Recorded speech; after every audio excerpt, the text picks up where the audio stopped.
Hey, good evening, everyone, and welcome to the Landers Center in South Haven, Mississippi, the home of the Memphis Americans in the National Indoor Pro Soccer League. I'm Bob Bakken, and I will carry the contest here tonight, and Brody Scott will be with me here this evening, helping to carry me through the evening tonight. Brody, how are you doing?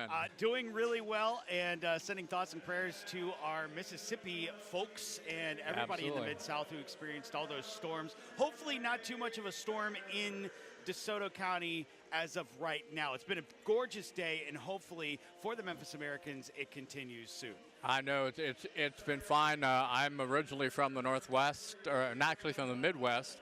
And as you'll probably notice, if you notice the brogue or the accent or lack thereof, I don't know. Yeah. But I've had a couple of people already today ask me about the tornadoes in Mississippi, and I had to remind them that it's about 150 miles from here. We are fine. We are fine here. But we are also sending our thoughts and prayers to those people down in Rolling Fork and Silver City, Mississippi in particular, that got really hard hit by tornado activity last night. So that's been top of mind for a lot of people here today. But also top of mind has been this battle, NISL battle tonight, between the Memphis Americans and the Tampa Bay Strikers. The first time we'll get to see Martin Grammatica's franchise here in action tonight, either home or away. Yeah, and you know, this Tampa Bay Strikers club met last night. They met the Fayetteville Fury last night, and boy, were they furious.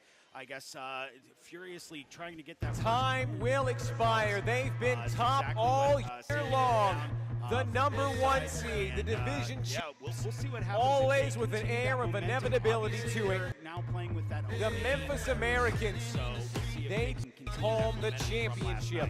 And meanwhile, the Americans have had a little bit of an extended break of sorts here on their schedule for whatever reason, but it's been like 3-4 weeks since the Americans have actually taken the pitch in a game. A solid month. And here comes Kelsey Keown. She's got Jones to her right. She'll keep it herself. Step over. She's not. She shoots. She scores. Good to have that. Oh, and now the clothes are coming off. You know, Yeah, my brother's rebel.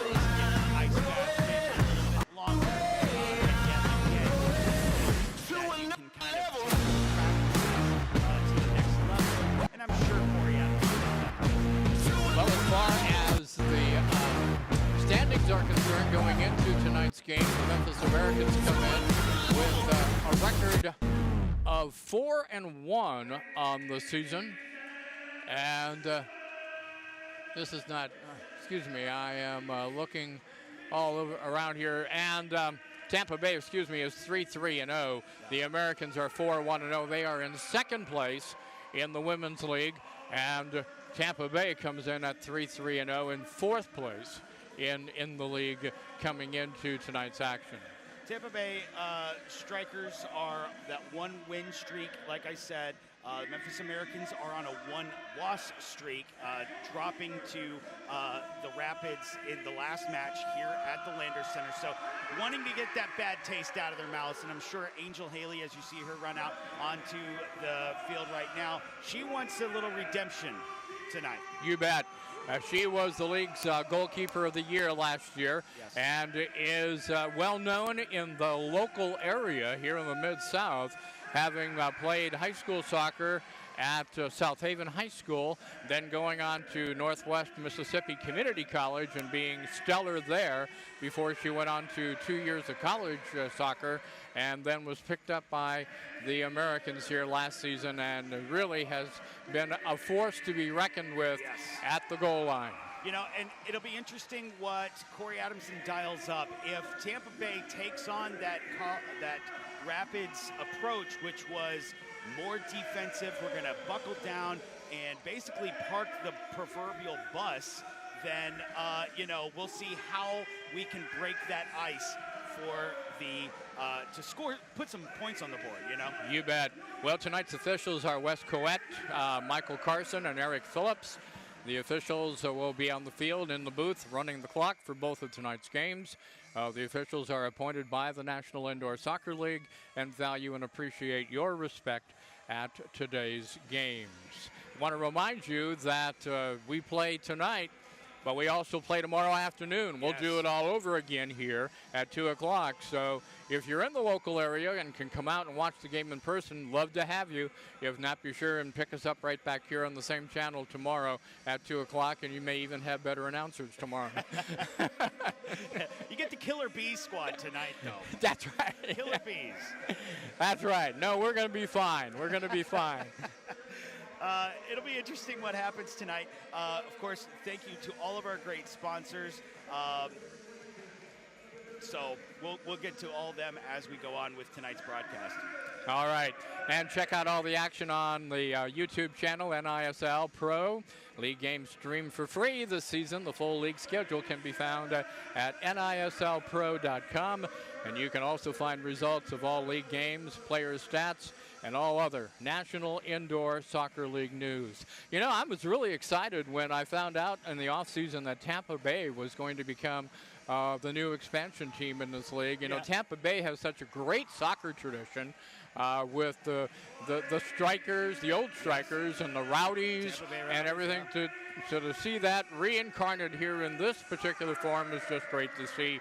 And Tampa Bay will kick it off as we get set to play soccer here tonight at the Landers Center. Glad you're along with us this evening as they push it up the left side along the near boards here. You can tell that Tampa Bay's in white, the Americans are in red, and the Americans counterattack, but it's picked off there by Tampa Bay's number 3, Brianna Blethen. Now along the far side, re-intercepted by the Americans, and a shot blocked out in front at the key, kicked out to midfield, and then played over back along the near boards, where battling for it there is Bailey Tadlock from Memphis, but she's called, and it'll be Tampa Bay to have a free kick along the near side. Booted ahead toward the yellow line and into the attacking zone. Cleared away to the far side there by Memphis number 11, Cheyenne Smith, but retaken by the strikers, and back into the attacking zone they come. Loose out at the circle, half circle, and cleared out to the near side, where they battle for it along the near boards. Intercepted there by Tampa Bay's number 25, Kara Wade, but retaken by Molly Smith, and she has it back out to midfield for a moment. Here come the Americans resetting once again with Cheyenne Smith giving it back to Angel Haley. Haley will boot it from there out to midfield. It's stopped there by Tampa Bay, cleared over to the far side, and in front of the player bench, it'll be the strikers booting it into the attacking zone. Haley will pick it up there and will throw it down back into the midfield area, looking for number 15, Elizabeth Vega.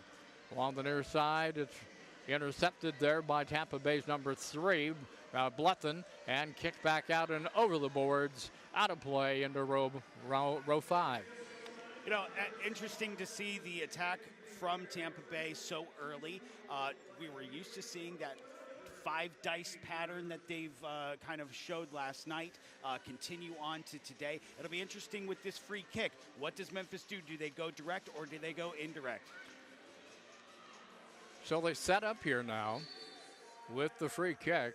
It'll be an indirect and a shot. Score! From the left side, the Americans get on the board first here with 12 and a half minutes to go in the first quarter. Exactly what you wanted to see. An indirect kick and on the board early. Great little window there of opportunity. Striking, perfect strike to put it at the top shelf. 1-0 the score, and the Americans take the early lead. Tampa Bay with it now once again out at midfield to the far side, and a slip there, losing the ball. It's intercepted by the Americans and stolen right back by the strikers. Blethen on the near side, booting it back into the attacking zone to the far corner. Met there and trying to get a shot away, but covered very well defensively by the Americans and cleared back out to midfield. They lead 1-0 on the attack. It is number 15, Elizabeth Vega, getting it into the attacking zone to the left-hand side. lost it there, and the Strikers will retake and start back at midfield. It's booted and deflected into the Memphis Americans bench. That's where Memphis will have it on the free kick from along the far side. 1-0. Memphis on top here in the first quarter. Play back out to midfield. It'll be picked up there by the Americans. Along the near side, attacking in there is Anna Trotter. Trotter at the yellow line. Boots it into the circle. It's cleared away. Loose ball to the far side. Bat kicked at there by Creon and cleared out in front. Cleared back to the line. Stopped there. Memphis will reset inside the yellow line and put it back into the corner.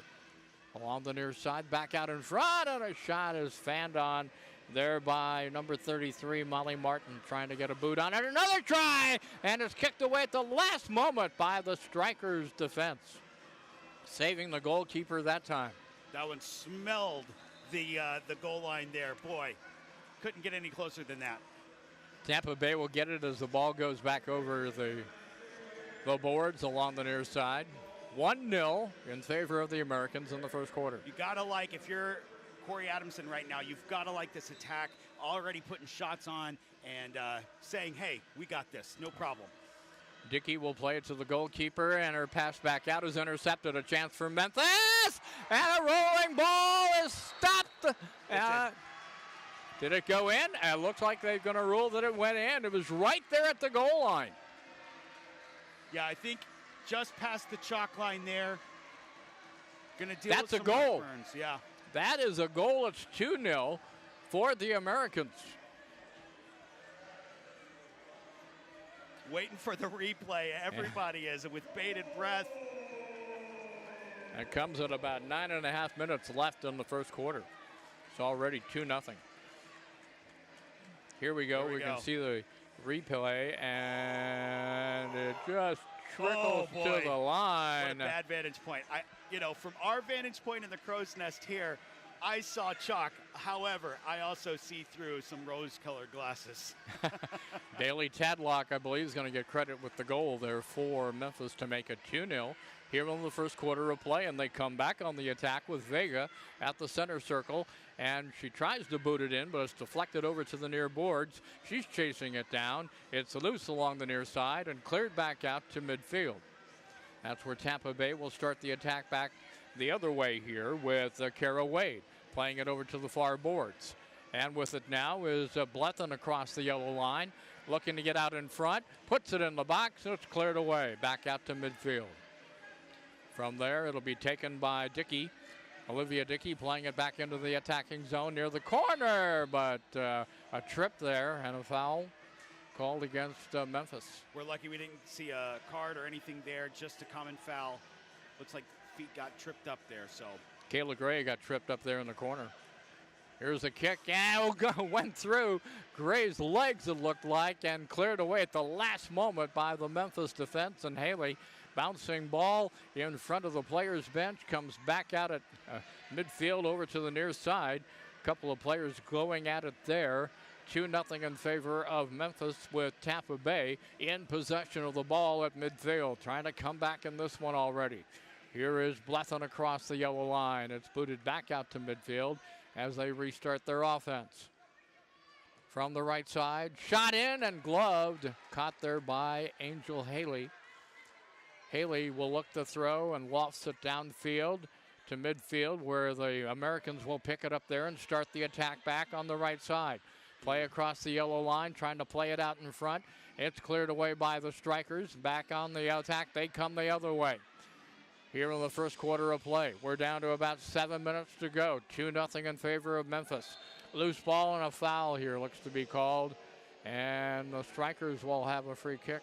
I don't know about that call. I want to see him play a little bit. I'm a defender, so I'm going to side there. So, at the same time, it gives Tampa Bay a pretty good shot here. Here's a boot, and it's going to be handled there by Haley on the shot taken by Shannon Wacker. Here comes Memphis, back at midfield, taken away, nice tackle there, coming back the other way is Wacker moving in, shot blocked by Haley, comes into the corner on the near side, Wacker again, and a glove stop by Haley wide of the net. Loose ball out in front, another try is blocked out in traffic there, and it's headed back out to midfield. Battle there for the ball belongs to Carroll momentarily, tried to play it to a teammate, but is intercepted. And the Americans have it deflected over the boards out of play. Angel Haley showing why she is one of the best in this league. Certainly does. She has been a force at the goal line since she's come into the league. Tampa Bay at midfield. Pass is picked off, and coming back is Trotter across the yellow line on the right side of the penalty box area, and it's cleared back out in front. Another try for the Americans, as with it now is Tanya Creange. Her play blocked back out to midfield, and that's where it's retaken now by Vega. 2-0 the score for the Americans here in the first quarter. We're down to 5.5 minutes to go. Glad you're with us here tonight, watching the action here from the Lander Center in South Haven, Mississippi. Cheyenne Smith on the left side, long boot into the attacking zone, and it's headed away, loose and cleared back out to midfield by the Strikers. It'll be battled for there, retaken by corner, however, a whistle, and Tampa Bay will get a kick. Unfortunately, hand-holding is not part of the play, so. That may come afterwards. Right, that will, only if it's, I guess, handled your way. And if they're familiar with each other. Yeah. I mean, you know. Strikers will kick at the center circle. A long boot off the boards, and it's loose over to the far corner. Whoa. They try to play it out in front, but Garcia fanned on her pass. Now going back after it again in the far boards. Into the corner she goes after it, along with the Americans' number 19, Tanya Crean, and it's cleared back out to midfield by the Americans. Long kick back in, and it deflects in. Goal for Tampa Bay. Boy, she's got a green light for the past couple of games now to just shoot them where she wants to go. And I believe that was Madison Cox. 21. It's now 2-1. That goal coming here in the first quarter with about 4 minutes to go before the quarter's end. It's now 2-1 in favor of the Americans after the Tampa Bay goal. Americans with the ball, and Smith will play it in. It deflects over the glass out of play. You know, one thing, going back to that goal, Angel Haley shielded a little bit and maybe not seeing it coming from the far out, because that's the first strike that we've actually seen from that distance this match from both sides. Here come the Americans. A shot, glove save there for the Tampa Bay goalkeeper. Played back out along the near side. Strikers with it along the near boards. A battle for it there next to the penalty box. And Memphis will come up with it here with Cheyenne Smith booting it back into the attacking zone. From the left side, shot off the boards, comes over to the right corner. Going after it there is Bailey Tadlock. And a whistle. We go back the other way as Tampa Bay will get the free kick. They'll cross-field it over to the far side in their own zone, coming out to midfield, and they start the attack. But the pass is picked off by the Americans, cleared over to the near side, and that's where it belongs to Bailey Tadlock. Cross-field pass to the far side, played back ahead. Going after it there is McGirt. Louise McGirt stopped at the yellow line, and the Strikers cleared it back out to midfield. Played back out at midfield where it belongs to Cheyenne Smith. Now on the far boards, Cat with the ball, kicking it into the key area. Martin with it there from the left side, trying to tee it up, but it is cleared away by the Strikers to the far boards. Martin gets it again on the left side, bangs one off the boards out in front, cleared back out to midfield, and it bounces out in front of the penalty box. That's where it's belonged now to Kayla Gray. Gray leaves it for a teammate, and with it now is Kara Wade. Wade crossfield pass over to the far boards, booted in, deflected into the near corner. Players going after it there. Nice hustle there by the Americans coming out with it. Here is Cheyenne Smith showing some good hustle there to get it out to midfield, but it's cleared back in, and a shot there by Megan Carroll is blocked out in front. Smith going into the corner on the far side will get it back out to midfield. And here come the Americans with now 1.5 minutes and counting here in the first quarter of play. Memphis leading 2-1. Ball booted into the attacking zone, quickly cleared out to midfield, where it belongs now to Sasha Garcia. Ahead it comes to the yellow line, stopped there, cleared back out to midfield. Martin with the ball, left side pass into the attacking zone they come, and it's cleared back out to midfield by the Strikers. Nice movement there at midfield. Strikers trying to get clear here in the final minute of play. And the kick is into the far corner. A chance for Tampa Bay. Comes off the high glass and cleared back over to the near side. Kept in by the Strikers. Another ball comes off the high glass. They're looking for the rebounds. And with it here is Megan Carroll. A shot stopped by Haley. That's the one thing a lot of indoor soccer players have to remember. You can get some great chances off the glass if you just use it. 22 seconds to go in the first quarter.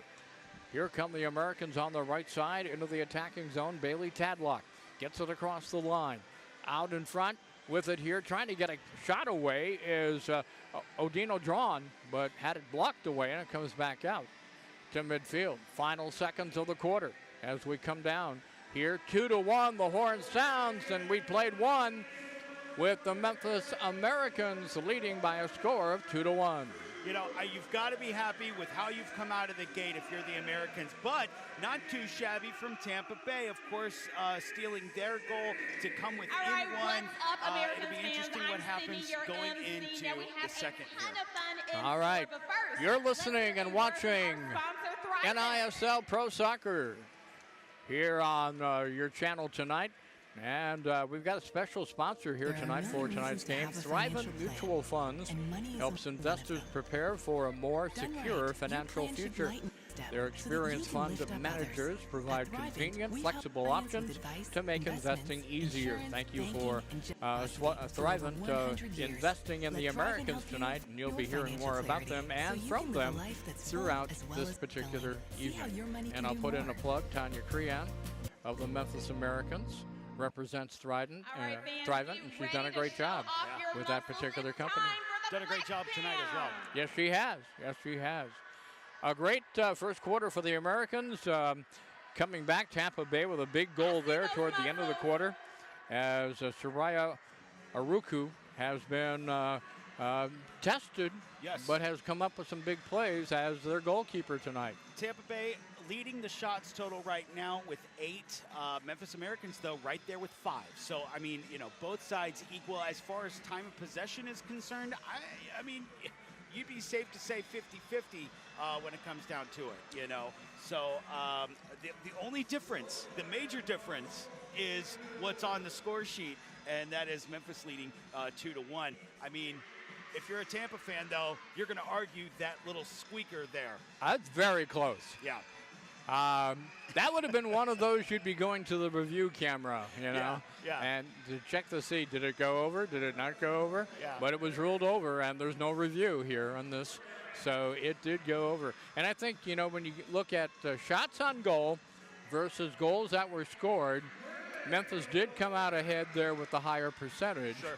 But at the same time, Tampa, near the end of the quarter, was really putting on a lot of opportunities on Angel Haley. If you're Angel Haley, and more importantly, if you're Corey Adams, and I see him frantically drawing on the board right now, talking to his team, sitting here saying, guys, we've got to get back. We did such a great job at the beginning, the opening minutes of this match.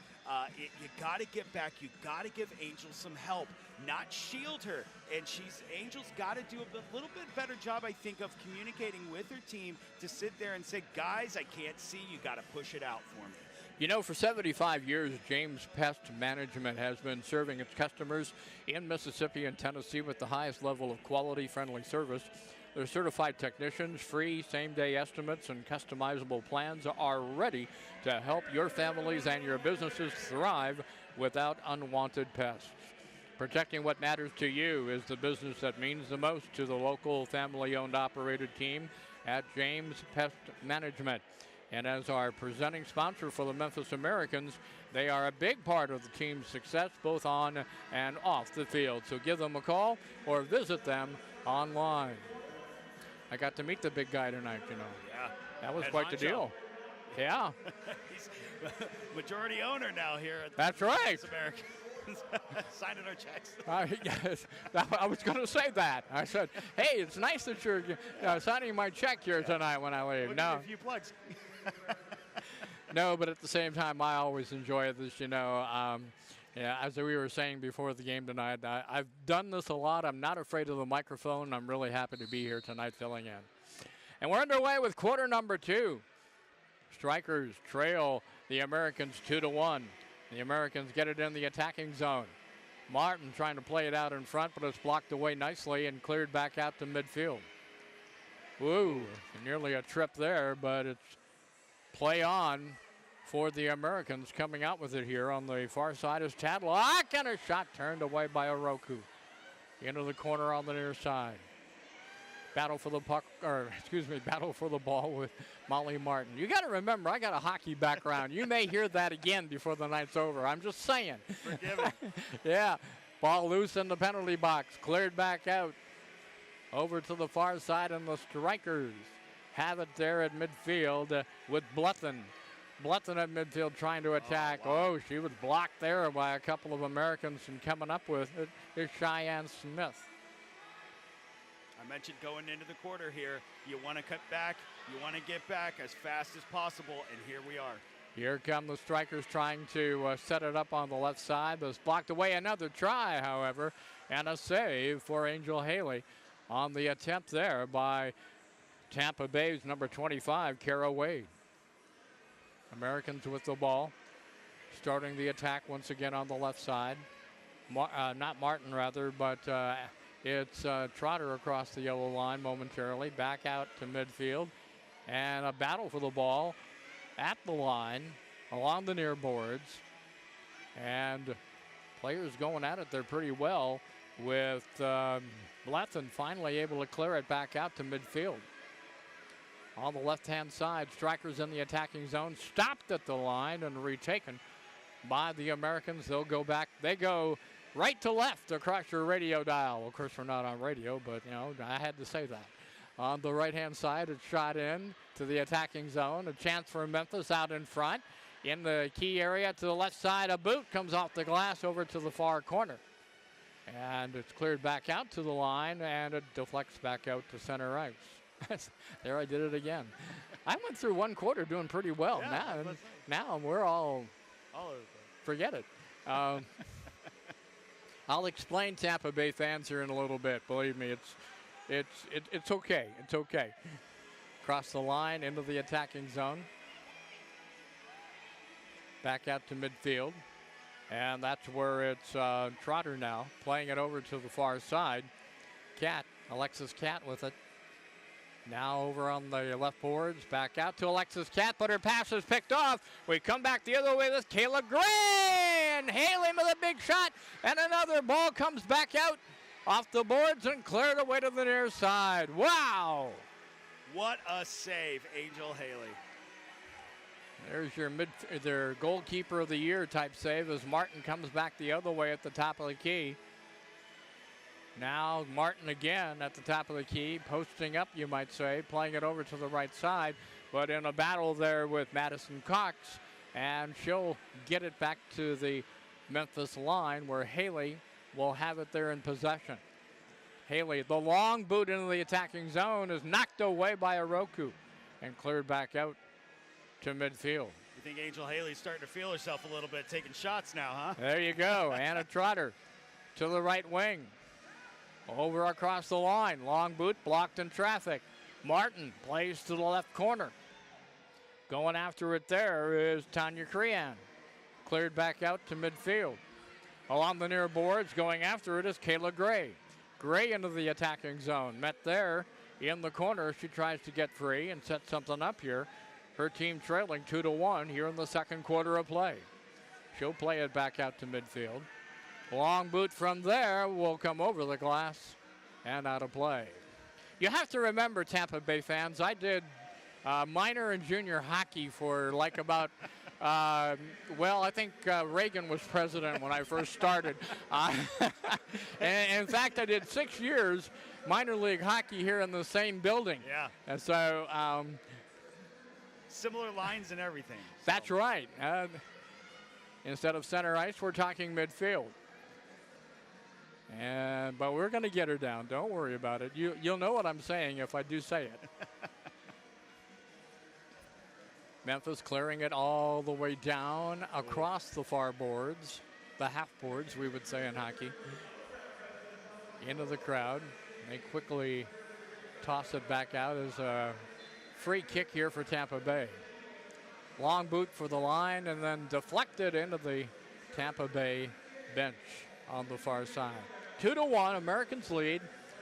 We have less than 10 minutes to go before halftime. We're lucky that wasn't top of the key, but just far enough on the other side of that yellow line to give us the side out.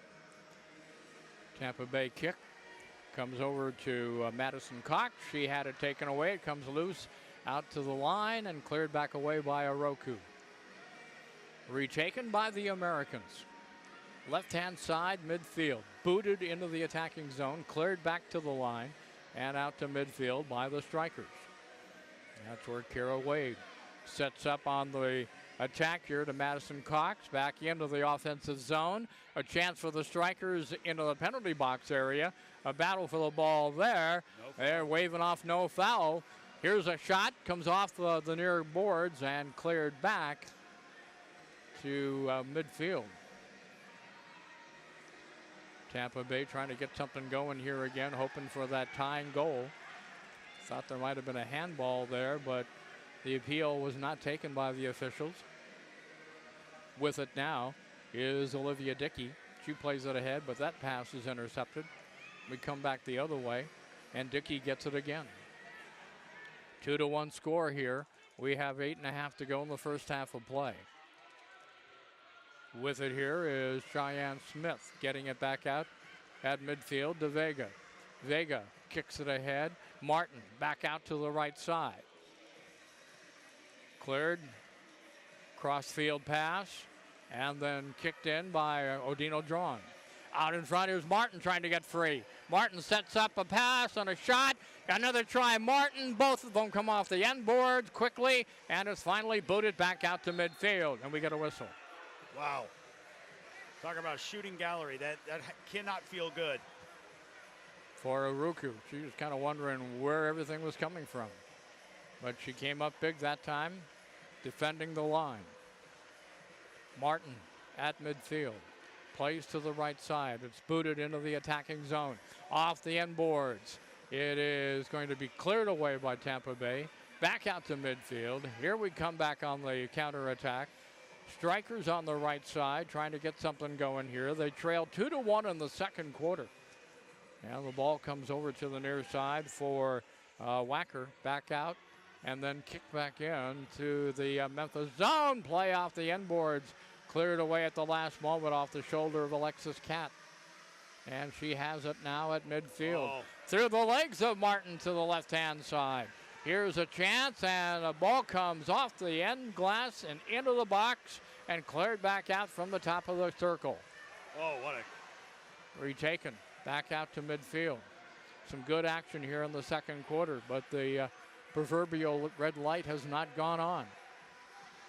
Ball booted away at the line out to midfield.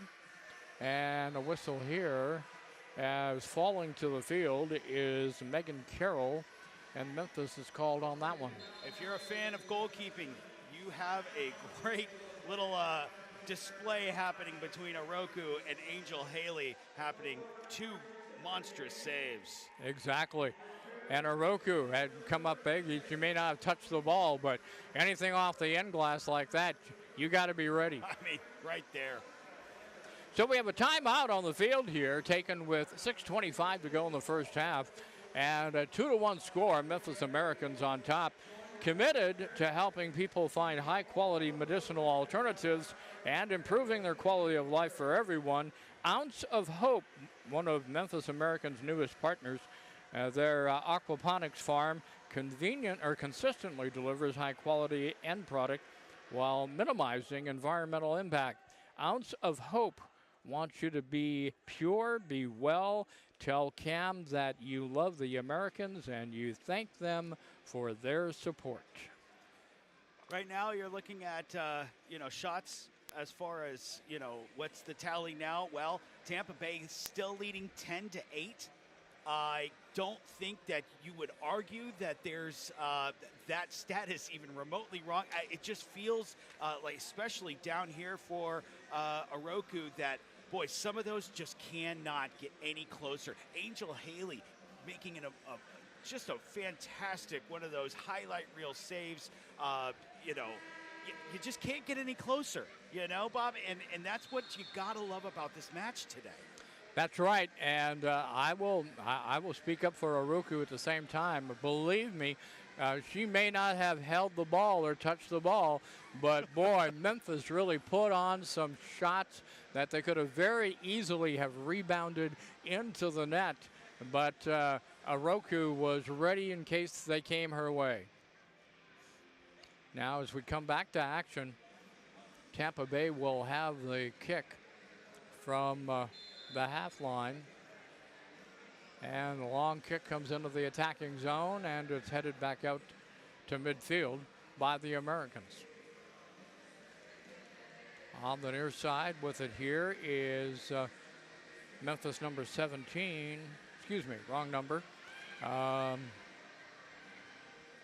Retaken by the Strikers, and it's Blethen getting it into the attacking zone. A chance here for the Strikers. Left footer rather, goes off the end boards over to the near side.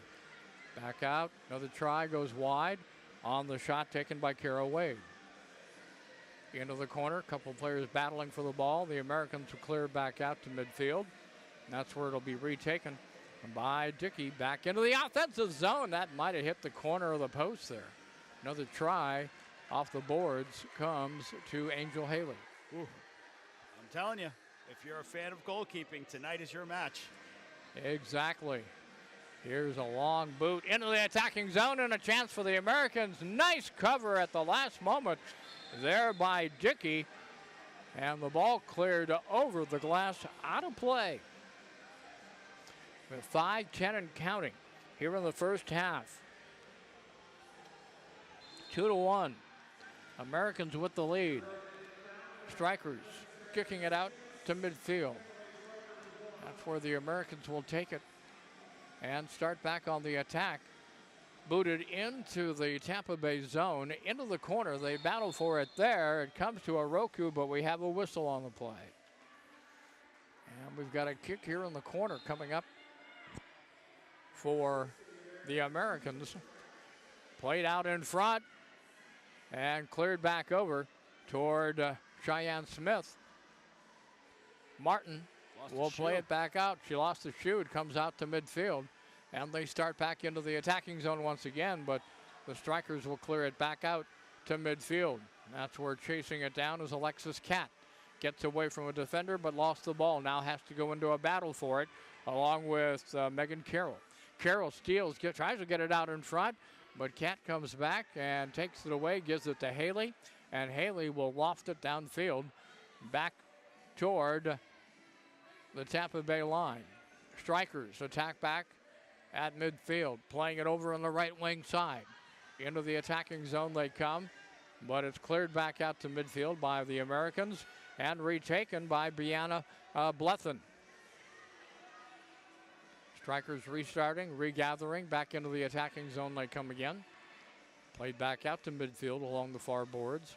And it comes cross over the boards out of play. They were looking for the cross-field pass. That never came, or at least try and get it off the boards and hope something would happen there. Tampa Bay is trying to feel out this size of our court here, because theirs is a little smaller. So we have a little bit more real estate over here in Memphis. 200 by 85 here. Not sure what the dimensions are at Tampa Bay, but the Strikers taking advantage of it here with a lead pass into the attacking zone. We're going after it. There is Wacker Wacker in a battle for the ball in the corner. Gets some help, tries to play it out in front, but it's cleared away by the Americans. Back down into the Tampa Bay zone. Aruku clears it back out to midfield. Intercepted there by the Americans, coming back with Trotter into the attacking zone. Loose ball near the penalty box is cleared out by the Strikers. And out it comes to midfield. Players battling for it there. Intercepted there by Llanos. And they come back with the attack toward the Memphis goal. Shot from the left side off the boards, comes loose in front, and it'll be cleared away by the Americans as they come up with the ball. Is Bailey Tadlock. 2-1 score here in the second quarter. We are down to 2 minutes to go before the first half is over. Haley, long boot out to midfield. Nice play there momentarily to get away from a striker defender, but Tampa Bay comes up with the ball on the left-hand side. Ball shot into the offensive end, into the corner. There for Megan Carroll. Trying to play it out in front, but it's intercepted. Americans will have it out to midfield once again. Martin playing it back to her own line, and that's where it'll be cleared down into the Tampa Bay zone with now 1:35 and counting before halftime. 2-1, Memphis on top in this one. Ball loose at midfield. Here come the Americans coming back with McGirt. McGirt on the left side, cross into the corner on the far side. That's taken by Oroku there off the boards. Pass out to midfield, intercepted there, picked up by McGirt. McGirt plays to the offensive line. Martin now to the right side. Centering pass for McGirt, just off target. Comes over along the near side. And we got a minute to go in the first half of play. 2-1, Memphis on top. So far, this has been a scoreless second quarter of action. Posting up there is Martin. Martin being hassled as she tries to get a setup here. And she'll play it back out. Kicked in from there off the near boards. And deflected back out to midfield by the Strikers. They come back with the ball on the near side is Kayla Gray. And had it kicked away, booted over to the far side. And it comes out to midfield. We're down to the final 20 seconds. Long kick cleared there, taken by Haley. Lofts it downfield. And it's loose, a chance for Memphis, but it'll be Oroku kicking it out to midfield. Come down to the final seconds, and we've got a foul here called on Tampa Bay. And Memphis will kick the ball here in the final seconds, and we have a timeout. Corey wants to talk it over for this last 6 seconds. They're taking it from mid. I tell you what he doesn't want to do, and that is pull the Martine Grammatica, what you saw at the end of their timeout. Just kind of kick it off almost to the other team. I would like to see a setup, but I don't know, Coach Adamson. Not really sure how far you can get it down, except we have not seen the big monster strikes. Kristen Sparks can put one on net from this far out. So can Kat. So you have some options that could proverbial let them fly. Definitely a lot of time here for something like that to happen. If they have a set play, set piece, as you say, and then try to make it happen here in the final seconds and get that last second goal. I'd let Angel kick it. She's had one heck of a match so far. Why not let her take a rip at it? Well, she's going to be watching, although she's at her own line. And here we go for the final few seconds of this one. Long kick into the box, and they were looking to go off the glass, but it came too high out of play, and that will be the end of the first half. But what a first half here tonight. Very well played by both teams. 2-1. Memphis Americans get 2 in the first. Tampa Bay gets 1 more in the first, and we play scoreless soccer in the second period.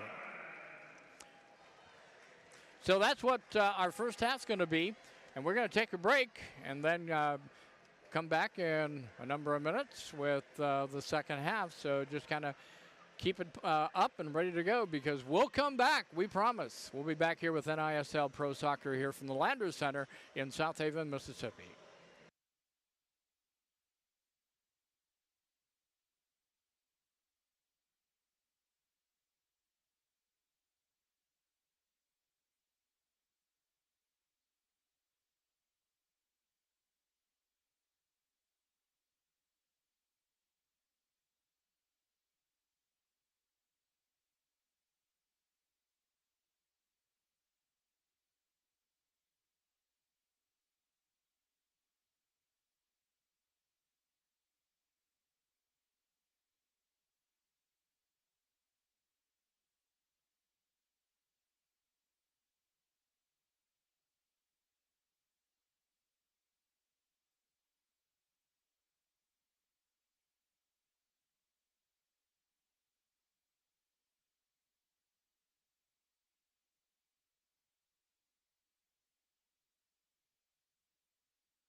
Fans, cheer them on.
Go!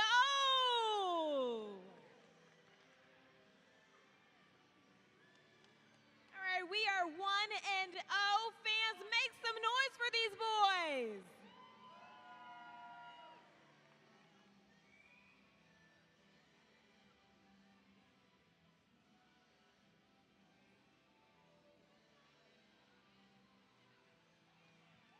Goal, another one.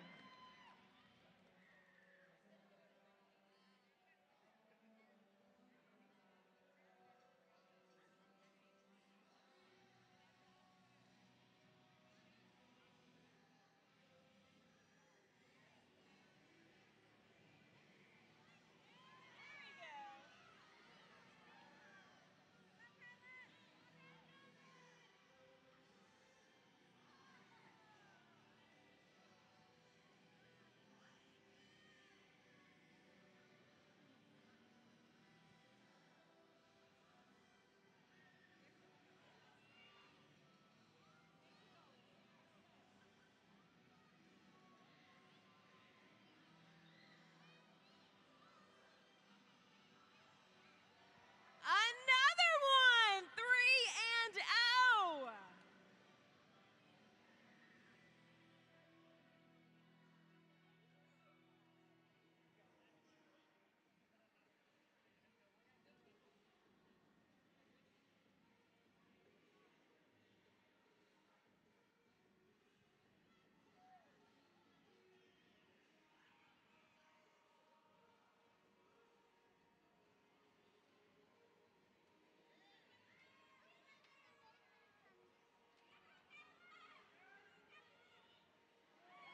There we go. The score is 3-1.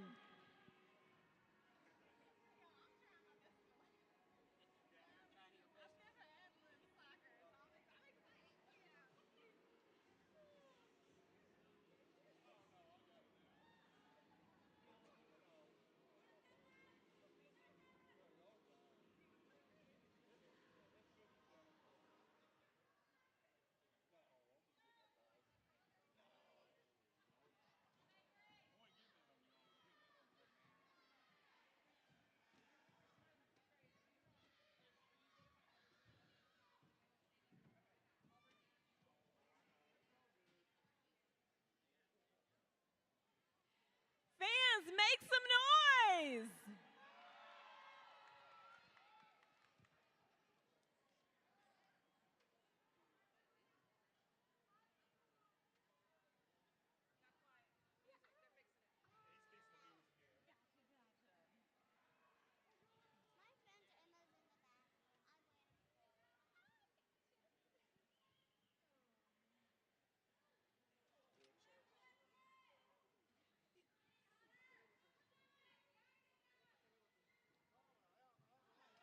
There we go. 4-1 is the score.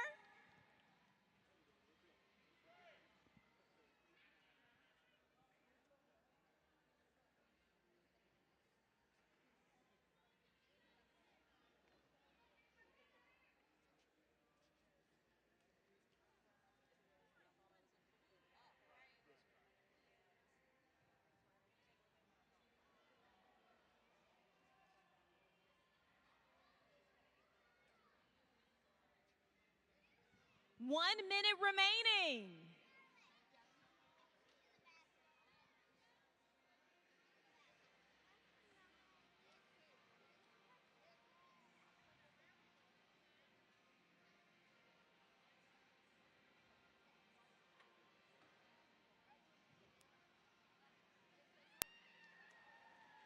There we go, 5 and 1. 30 seconds.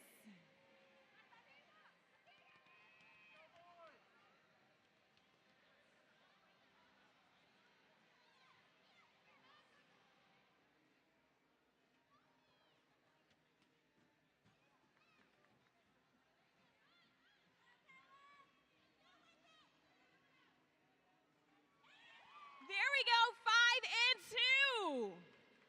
3, 2, 1. Time is up. Our winner is the blue team with 5. Fans, give it up one more time for DeSoto FC 2010 boys team. Good job, boys.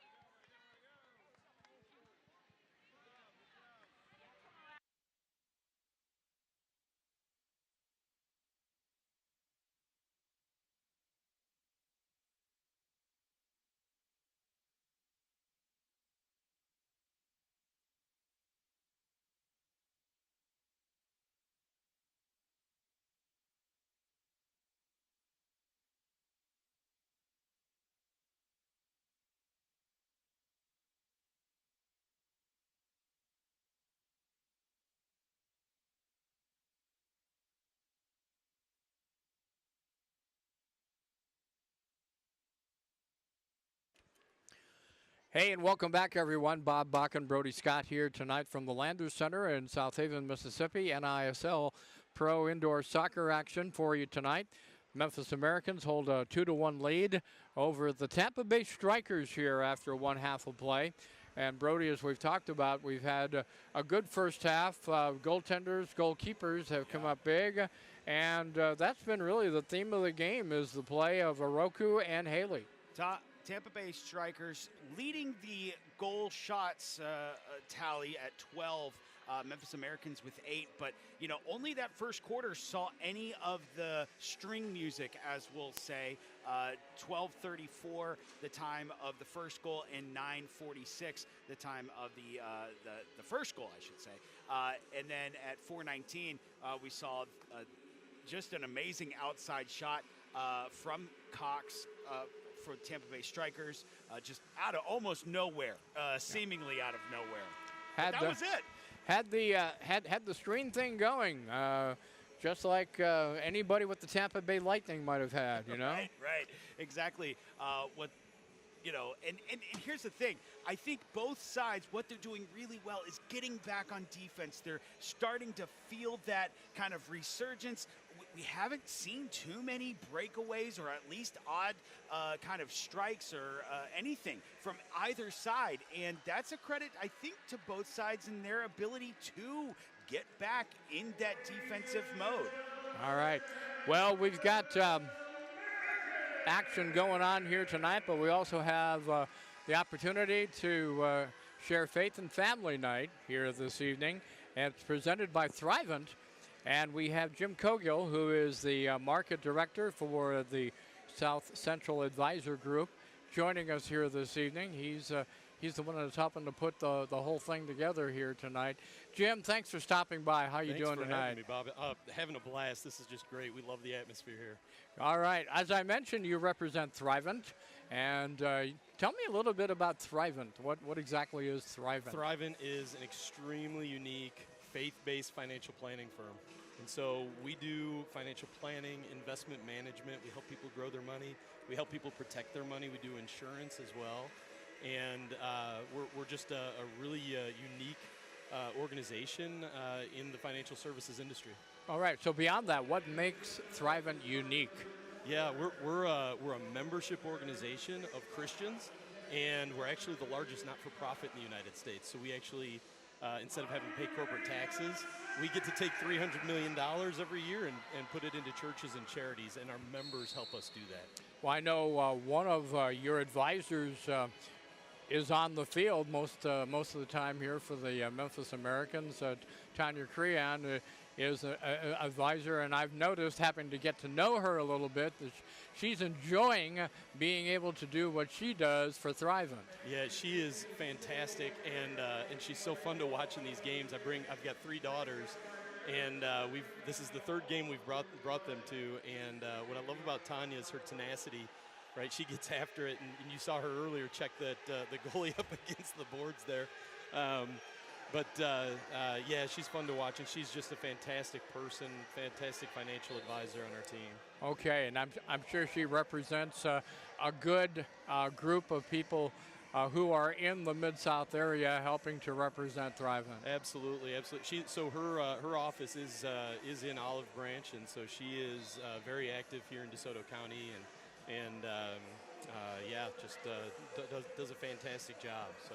Okay, Yeah. So it's Faith and Family Night tonight, presented by Thrivent. What are some of the things we're going to be seeing here tonight with Faith and Family Night? Well, we got to see one testimonial from Tanya. We've got a couple more testimonials from some of the other players that we're going to see shared with the folks that are going to be here tonight. And we'll see a little bit of Thrivent commercials and stuff, but really, we're just having fun being out here. I can see, look, you see those girls over there wave? Those are my 2 daughters right there. There they are. There they are. I'll wave back at them. I don't know if we can get them on camera, but we'll wave back at them so they know that we saw them. Also, I know that tonight there's been an effort to get some donations. People, especially in the Tampa Bay area, don't know what the House of Grace is, and the House of Grace is for women who've suffered domestic abuse and are trying to get their lives back together again. And I know one of the things that was supposed to go on tonight was getting some donations for the House of Grace. Yeah, that's a staple for us, is partnering with local nonprofits. And Tanya has a soft spot in her heart for House of Grace and the people that they serve. And so they brought in donations, things like soap, shampoo, things that people need when they're in transition, when they're getting out of a rough situation and they're kind of on their own. We partner in that capacity. So speaking of Tampa Bay, can I take a sidebar? Please do. Please do. I had no idea that Martine Grammatica was the coach for the team, and I love it as a diehard football fan. Automatica Grammatica, Yep. Holy smokes. There you go. Cool. I got to shake his hand later. Oh, shake his hand, get his autograph or something here. Yeah, Get one from me too while All you're right. at it. Well, Jim, it's really great to have you here tonight, and I really do appreciate what Thrivent is doing for the Mid-South and for the Memphis Americans here with this event here tonight. Do appreciate your involvement in indoor soccer here, and I know tonight's a great success. I hope big success for you and Thrivent in the future, okay? Thank you, Bob, and go Americans. Go Americans, go. Yes, indeed. All right, thank you very much. That's Jim Cogill from Thrivent helping to sponsor Faith and Family Night here tonight at the Landers Center as the Memphis Americans battle the Tampa Bay Strikers. Play continuing here, as you've been watching, obviously, while we've been talking to Jim Cogill. And it's played into the Tampa Bay attacking zone. Martin lost it, and it's cleared away. And an attack coming back the other way for the Strikers on the right-hand side with it. Here's Shannon Wacker trying to play it out in front. They get it over back to the right boards, and it'll be reset out to midfield. Strikers trail 2-1. This has been a very entertaining game already, and I'm sure we've got one more coming up with the men here tonight as well, as Martin works her way along the right-hand side. And at midfield, we'll play it over. Cross field, it comes over to Kara Wade. Not Kara Wade, rather, but Anna Trotter. Out in front, stopped in the box, cleared back out. Another shot is blocked in the key area and cleared back out by the Strikers off the far boards out to midfield. The Americans want a handball there in the box. They're not giving us time.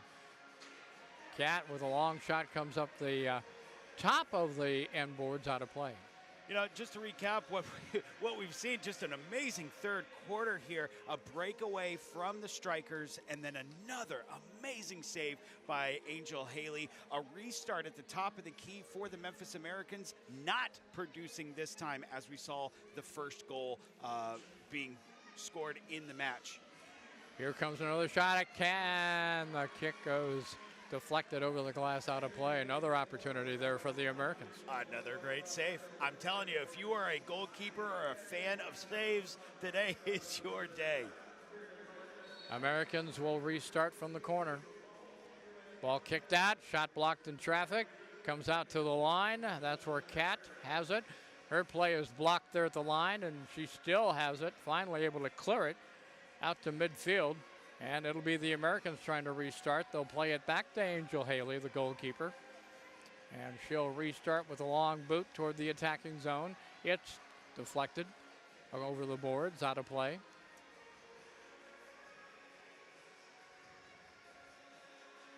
Memphis will have it there with Anna Trotter on the restart. Kicks it ahead toward the corner. The return pass comes back over toward Trotter, but then she lost it. And it's controlled now by Brianna Blethen. And now it gets booted out of play again, and we'll have a restart here with 8.5 to go in the third quarter. Both coaches just have to be absolutely pleased as punch. Martine Gramatica and Corey Adamson. High kickoff comes off the crossbar. Back out to the line. Retaken by the Americans there. Trying to work her way out in front is Tadlock. Now a chance here for corner. Played back ahead and cleared back out by Tampa Bay to midfield. With it here is Cheyenne Smith. Now to Tadlock. Crossfield it comes to the left-hand side in the attacking zone. In there by corner toward the left boards. They try to get it out in front there. Martin is checked well. There's a shot knocked down by Oroku, and she has it there in the penalty box for Tampa Bay. Long pass out to midfield, intercepted. Americans come right back at it. On the left-hand side. Chance played out in front and cleared back out of play as corner tried to play it into the box. We're down to 7:15 and counting here in the third quarter in what has been a scoreless game after the first quarter of play. Another chance here for the Memphis Americans. Do you go direct or do you go indirect? I think at this point Tampa Bay is wanting you to go indirect. Getting ready, indirect pass, and a shot blocked in traffic and cleared back out to midfield. They had the setup to the left side, but Tampa Bay had the feeling that it was going that way and made the defensive play. McGirt plays it wide of the net, another shot, and it comes out of play finally as they were playing the glass pretty well, I thought, but the kick toward the goal got over the glass out of play. You're going to want that ball back. Just bring the head down just a little bit, you know, just to put that on net, but fair chance nonetheless. Had the opportunity there for sure. Aruku from her penalty box plays to the left-hand side, their attack. And it's retaken by the Americans. Kat plays it back in the offensive end for Martin. Martin, watch there, is shot blocked out in traffic on the shot taken by McGirt. Another try comes off the end wall and centered out in front, cleared away to the right side, attack-wise for the Americans, and now cleared back out to midfield. They're in a good defensive play by Olivia Dickey. Dickey plays it ahead, but her pass is picked off. As coming up with it is Cheyenne Smith. She'll play it back out to midfield. That's where the strikers will restart once again, trying to get that tying goal. A boot into the offensive end is blocked away over the boards and out of play again. So we get the kick again from the right-hand side, attack-wise, for Tampa Bay. A boot from there comes off the end boards, loose out in front, and cleared away here by the Americans' number 4, Louise McGirt. Then over on the far side, it looks like boarding call. Boarding call on Vega. That doesn't work in hockey either. I'll just tell you that right now.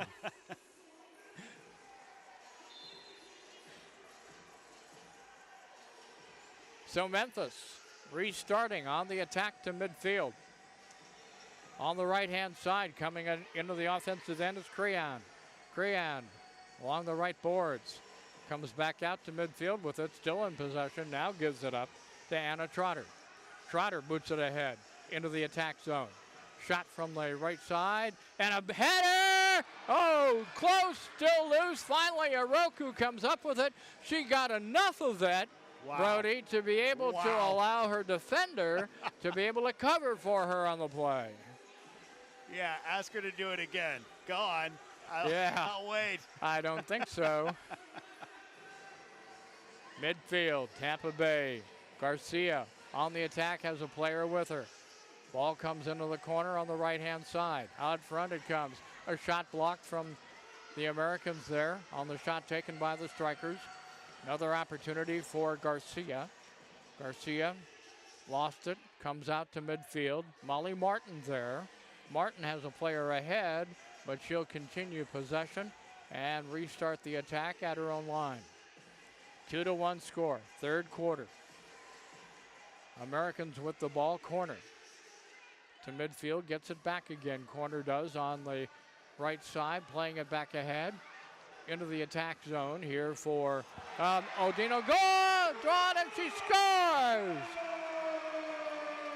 Lauren Odino drawn with a blast to make it 3-1 Americans. She saw the green light. She took it, and out of nowhere, seemingly, we're going to, take this up the side, no problem. Lauren Odino drawn says, hey, y'all, hold my beer. I'm going to put this on the top shelf. Bam! Thank you, ma'am. And that's where she did. It is 3-1 Americans now with less than 3 minutes to go. And we come back the other way. Memphis continues the attack into the corner along the near side, the right-hand side. And they try to play it out in front along the boards. 2-3 players getting after it there. A shot goes high over the boards and out of play. I think if you're Corey Adamson, right here, right now, you got to say, guys, we just got to keep to the script. We got to keep doing what we've been doing, applying the pressure. Not everybody gets the green light now that we've gotten some outside shots looking good. All you have to do is just keep applying the pressure. Hey, give props to Tampa Bay. They're bending, not breaking all the way. So, they're still very much in this game. Oroku and the Strikers, it's cleared into the bench. Be at the top of the key. It'll come back to the top of the key for a free kick here for the Americans. Leading in this one 3-1. And this time it looks like it's Alexis Cat. She'll go right at him. And the wall blocks it over to the right side. Loose ball out in front. And it's deflected away to the left side boards and cleared back out to midfield. Retaken by, we got a foul here as one of the Strikers got felled to the floor. Free kick coming up for the Strikers now with a minute to go in the third quarter of play. 3-1, Memphis on top. There's the kick from midfield, goes into the attacking zone, quickly back out to mid. It'll be Martin with it there. Setting up the attack, gets it in the attacking zone. Chase down there, loose off the right-hand corner boards out to midfield. Oh. Retaken by the Americans, played back to the line. And a chance here for Memphis in the final moments of the third quarter of play. There is number 4, Louise McGirt. Lost it, cleared out to midfield. Tampa Bay lost it back. Here comes a boot over the glass out of play. The shot taken by Cheyenne Smith. Memphis hoping that board grows maybe about 1.5 foot. And that should about do it here for the third quarter. We're down to the final seconds as Oroku lofts it over with the overhand to midfield. And that is the end of the third quarter with the score, Memphis Americans 3 and the Tampa Bay Strikers 1. Brody, the Americans finally able to get on the board in the third quarter again. It seems like an odd night where the first and third All right, fans, I am quarters down here here are on the field producing where these some two string kid music teams are for going the to Memphis compete Americans. head-to-head Shots in on the goal. Pyramid Electric Finally, Soccer Memphis Surge taking the relay. lead, On 18 one shots team, to we the have 14 Janelle for and Tampa Bay, Julian. 10 alone And there on the in the other third team, for we Memphis have Americans, Jaylee and alone and Ambria. 2 for Now Tampa the Bay. rules are Weimer's simple. Jewelry is a One team full-service, member must family-owned race jewelry down the store, field proudly and put serving on their an customers American's since uniform. Then once they make it to 1984. the soccer ball, they Featuring must one of pass the it to largest their repair teammate, who shops in then all has of to score Memphis. a goal. They can Whichever provide team new finishes life first is going to home, your not favorite only and most our cherished relay jewelry, champion, but or the get two you looking your tickets best each to our in next something home new to game. love. All right, When you kids, hear are you Weimer's ready? Jewelry, we hope you'll think All right, Hometown fans, Jewelry. are you ready? You know, I was just thinking I said, fans, are you ready? a little bit of useless trivia here for our Tampa All Bay right, friends here tonight. Let's get this thing going. In Back 3, almost 40 years 2, ago, I was on one of their radio stations go! broadcasting an ISC, International they're putting Softball on that Congress jersey. National Tournament game Fans, for a cheer team from on! Tampa Bay playing in, All right, of all next places, up are the Sioux short- City, Iowa. Wow. Fast pitch softball was huge at the time. It's a close There game, was making a that couple way of to teams that from soccer ball and Iowa passing it to that their were teammates. dominating in that particular league. And in But the I do front, we remember have one our night, winner. I don't even remember the radio Congratulations, station Jaylee or the and Ambria. You are team, going home with but 2 there was a tickets team each from Tampa to our Bay that next was playing in home that game. tournament. Fans, And they give weren't it up bad. for They were a all pretty four good team. kids. Well, I tell you what, this Tampa Bay Strikers team, not too shabby. And I don't think that their record reflects, the kind of play that they've got out there. Martin Grammatica's got to be absolutely pleased. I know the scoreline is not what they want it to be, but what's out there is, I don't think, a true reflection of what you're actually getting. The amazing saves tonight alone, Bob, have been just absolutely textbook beautiful. Oroku has done a great job for the Strikers here tonight. Of course, Angel Haley's I'm been... not taking anything away from her. Yeah, but Angel Haley's just been Angel Haley. If you know anything about soccer, especially in the Mid-South, you bring up the name Angel Haley right away when you talk about great goalkeepers. She has been that all the way from her high school career, now past college and into the pro ranks. And she once again has come up with some huge stops for the Americans in this game. 11 saves total. And it's just absolutely great minutes from Angel Haley.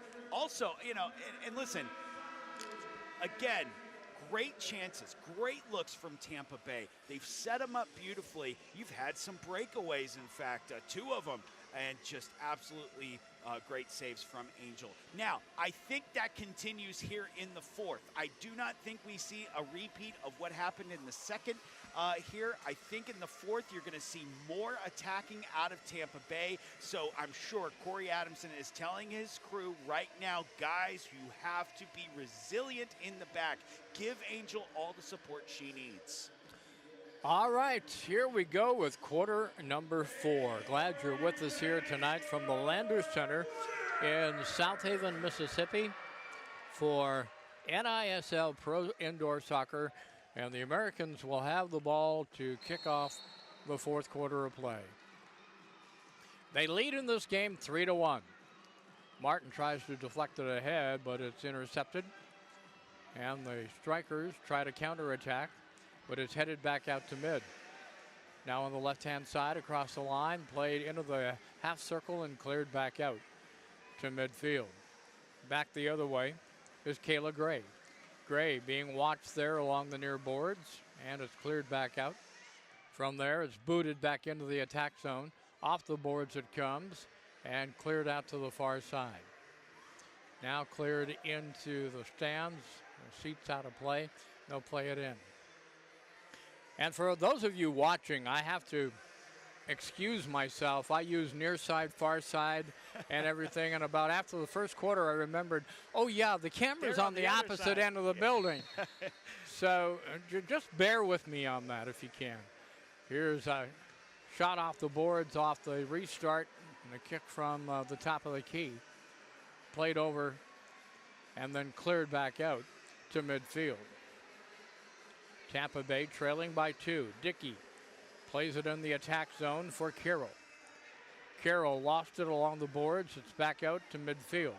Now they chase it down. It's cleared back into the Tampa Bay zone where Oroku now gets it over to Dickey.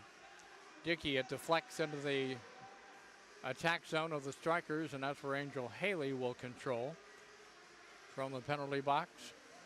She'll boot it back out to midfield.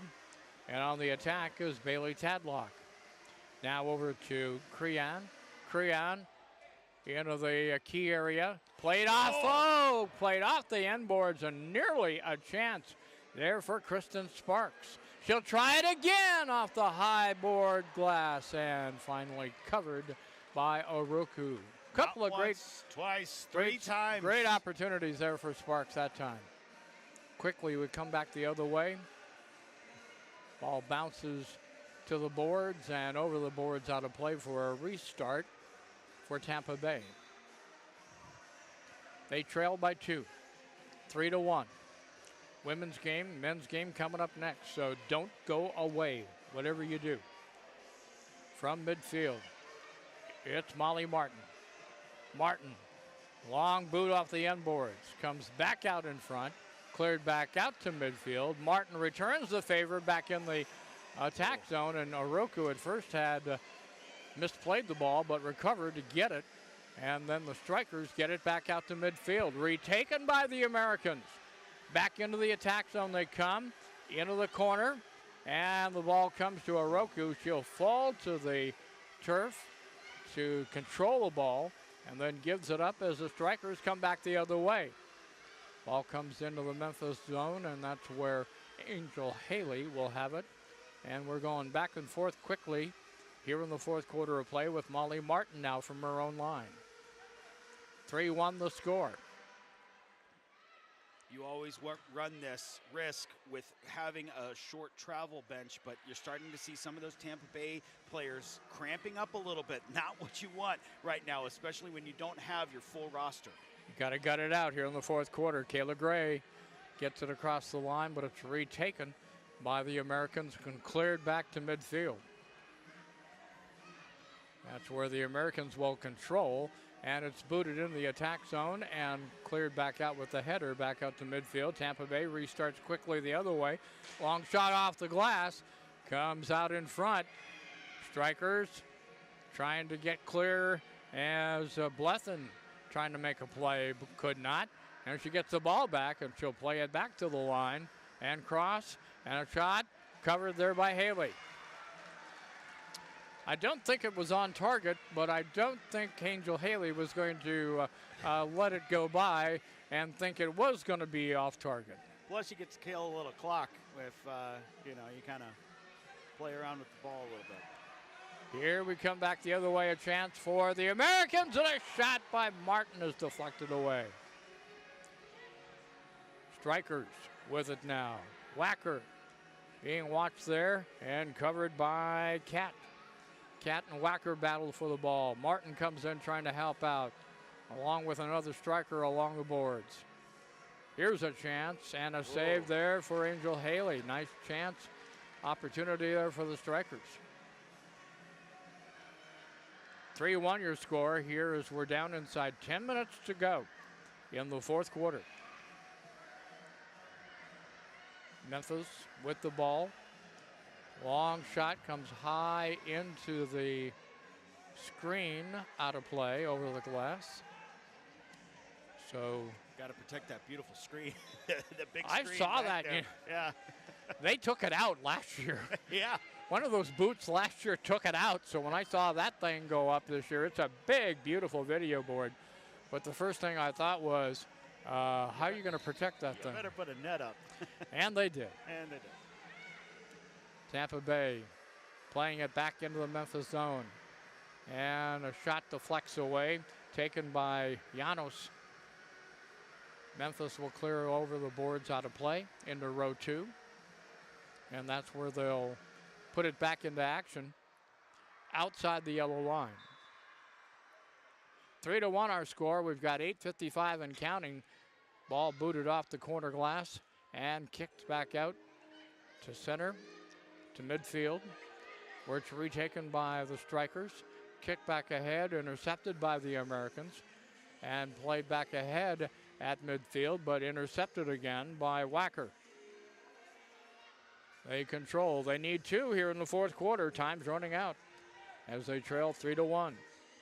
Here comes Memphis on the attack. It is Tadlock. Tadlock met there outside the line. And the Strikers intercept, come back on the attack, but back to cover. There, a nice play for Alexis Catt coming up with a defensive play. Now along the board, Cheyenne Smith gets away and kicks it ahead, but that play was broken up. And Tampa Bay comes back with the ball. Trying to get something going here in the fourth quarter. It is Llanos getting it into the offensive end. It comes around the boards to Haley, and she'll clear back out to midfield. Kick back in, and a great play over the head of a Tampa Bay player out in the box area. Haley leaps up and over her head grabs the ball. Just a great opportunity there and a great stop for Angel Haley on what could have been a goal. Here come the Americans. Ball booted back into the Memphis attack zone. Into the corner goes Martin, out in front and scores! 7:19 to go here in the fourth quarter, and it's Molly Martin scoring for the Memphis Americans. Do you give the assist to Angel Haley for bringing the attitude to that little passage that happened there? Martin with a great finish, but I mean, just absolutely what set that whole thing up. Angel Haley snatching the ball midair to set this ball in motion down the field to a Martin goal. So the Americans now lead 4-1 here, and we're down to under 7 minutes remaining in this one. Play at midfield. Ball kicked back into the Memphis zone and then deflected over the glass out of play. It'll be a free kick at the top of the key. I'm learning, Brody. I'm learning. No, hey, Bob, you got it, man. I might have said top of the slot. Then we'd all be scratching our heads. Here's the pass to the right side, indirect, and it's kicked off the end boards. My hockey vernacular is creeping in again as it's kicked over the glass out of play to be a restart here for the Americans. And Haley will have the ball to restart. Haley plays over to the side, and the Americans to midfield. Pass comes over to the boards where it belongs to Bailey Tadlock. Tadlock along the boards plays it out in front, looking to Martin, who just scored that goal. Martin trying to get free, lost the ball. Nice play there, nice tackle by the Strikers, but the ball goes too far, and Haley will boot it away over the boards into the Tampa Bay bench. 4-1 is your score. We're down to 5:24 and counting. This will go to the top of the key, and I think if you're Martin Grammatica's crew, you want a faster set piece here. That last set piece they just took too long to kind of matriculate into the Memphis Americans. Here will be the boot. Comes right on, and it's deflected back out the wall, retaliates, and gets it out to midfield. I didn't mean that fast. Now from the line, Strikers trying to get free and get something going there. We need something going for them real quick.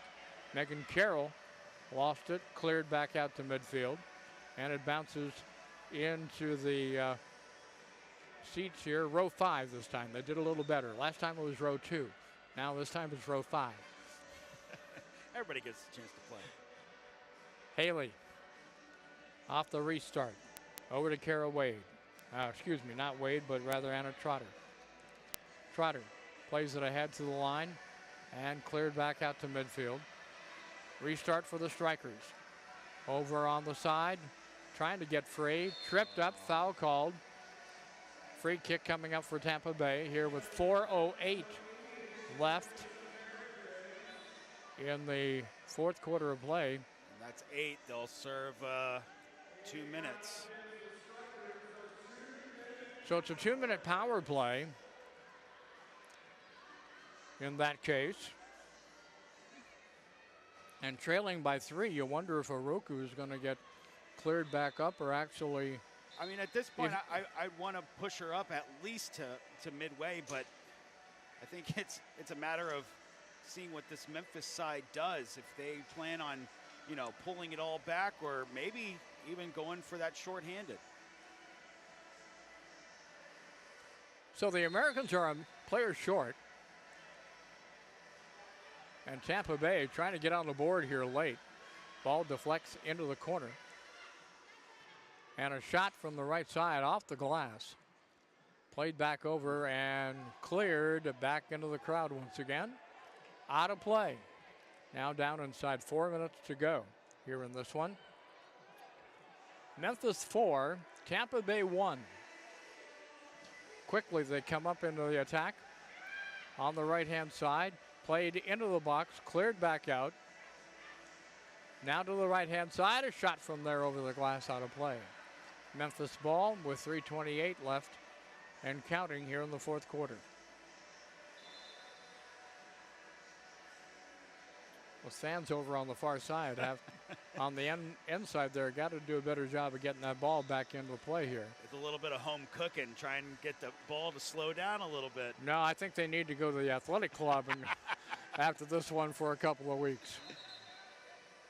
And we got a whistle here on the restart. Still in the penalty box for Memphis is Tanya Crehan. And play has been stopped here, as well as the clock. There was a discrepancy in the clock of when that ball went out versus when that ball came back.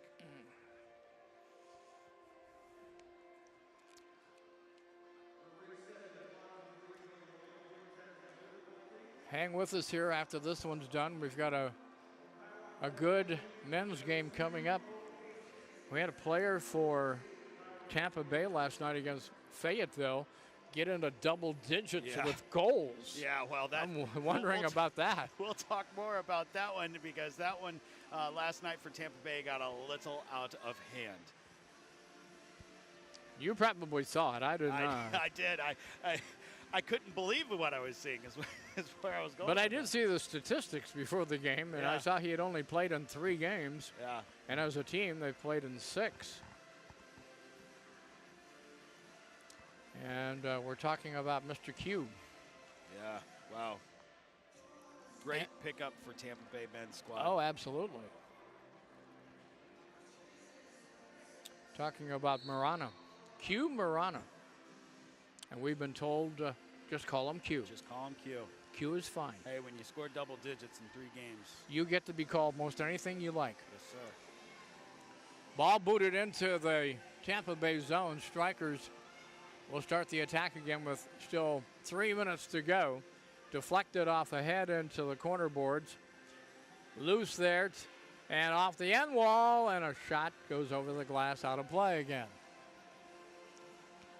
As we're down inside 3 minutes remaining. We want to keep the play going, so they threw a ball out, although we do get the last ball in. Back into action here. Okay, which one do I use, Angel says. Use this one. Clock stopped, of course, with that, with 2:37 to go. Now it restarts again as Haley starts the action again. They'll throw it out to midfield. Opportunity for the Americans, cleared away off the near wall and back over to midfield for Tampa Bay. 4-1 the score. Along the wall, ball is kicked into the offensive zone. A chance here for the Strikers, but it's blocked away out front. Nice play there. And out to midfield it goes. And coming out of the box now, going after it is number 19, Creon. Her shot is stopped there by Oroku. Good hustle coming out of the penalty box there for Tanya Creon. Tampa Bay down to 148 and counting. Memphis not afraid to keep the pressure going, and we get a whistle here. It'll be a foul. against the Americans. And they'll get the restart again. Tampa Bay, once again, trying to get the attack going here late in this one. Cheyenne Smith, Haley, Smith, crosses over to the other side, and then it's cleared back out to midfield, where it's retaken by the Strikers. Kara Wade plays to the other side, the pass, and now the shot in, blocked out in front. Another try comes off the end wall, and that's cleared away at the last moment by Charlotte Corner. Corner now will clear it all the way down the field as we're down to the final minute of this one. 4-1. Memphis Americans about to go to 5-1 on the season here as the ball is deflected into the Americans bench. Nice play there by Corey Adamson. He's going to have to make the quick change. We have a timeout here on the field with the score. Americans 4, Tampa Bay Strikers 1. So, have you been to Corky's Barbecue lately? I have. We had it. Oh my God! Oh, Thursday night. Right. Corky's Barbecue. If you're in the Mid-South area, Corky's Barbecue, especially the one in Olive Branch, just down the road from here, one of the newest sponsors of Memphis American soccer. Their iconic legacy in Memphis barbecue began almost 4 decades ago with their first restaurant opening. Since then, they've opened additional locations, packaged their product for shipping, and purchase in select grocery stores. They have been featured on QVC, the nation's largest online shopping channel. I don't think they even had to go to the Shark Tank for that. No, it's I'll buy in. It's no surprise that they've been known internationally as the undisputed king of Memphis ribs and barbecue since 1984. Corky's Barbecue. Get you some nachos. Get you some barbecue nachos, or else what's wrong with you? What are you doing with your life? Yes. I'll tell you what, hopefully you're watching this game. 4 shots equaling both sides in this quarter alone. Of course, we've seen a little power play from the Tampa Bay Strikers. And, listen, they put in all they could. Put in everything they could, this Tampa side. So nothing to hang your head with, but just a great match all around. That's a pretty impressive side over there wearing white from Tampa Bay coming in here tonight. They look like they're organized. They know what they're trying to do. We've got to give credit to the Americans for not allowing them to be successful very much in what they've tried to do here tonight. Long boot off the restart, cleared out of play. And we'll have a free kick here at the top of the key again with 39 seconds remaining. So as I mentioned, Memphis about to go to 5-1 on the season. Tampa Bay will fall to 3-4 with the loss, but they'll get their chance at revenge tomorrow afternoon here at 2 o'clock. Here's the kick. And indirect kick deflects on goal. Haley has it. And we wind down here with 30 seconds remaining. Angel Haley gets it over to Bailey Tadlock. She lost it, but it's then cleared back into the Tampa Bay zone. Aruku and the Strikers here from their own line. One more chance here in the final seconds, but not for long. Molly Martin boots it in across off the end boards, and it's cleared back out in front. Players go for it. It comes back out to Martin. Martin kind of checking the time here. She'll just loft it in off the top of the glass as the horn sounds. This one is history with the final score. The Memphis American women 4 and the Tampa Bay Strikers 1. You've got to absolutely love the showing that Angel Haley put out there tonight. Absolute just clinic when it comes to saves from the breakaways all the way down. Managing her team out there on the field tonight. Corey Adamson has just got to give her actually the gold star, whatever he wants to do for tonight's match. But not taking anything away from Tampa Bay Strikers. They tried, but you're just not going to get anything past her. Well, you could probably see her as a #1 star here tonight. Absolutely. Angel Haley with her play. But that does it from here for this one tonight. But we're not done yet. No, they got me around for another game, believe it or not. It's the Memphis Americans men and the Tampa Bay Strikers going at it here in NISL soccer action coming up. So stay with us. Thanks for listening so far, but stick with us right here. We've got more soccer for you here from the Landers Center in South Haven.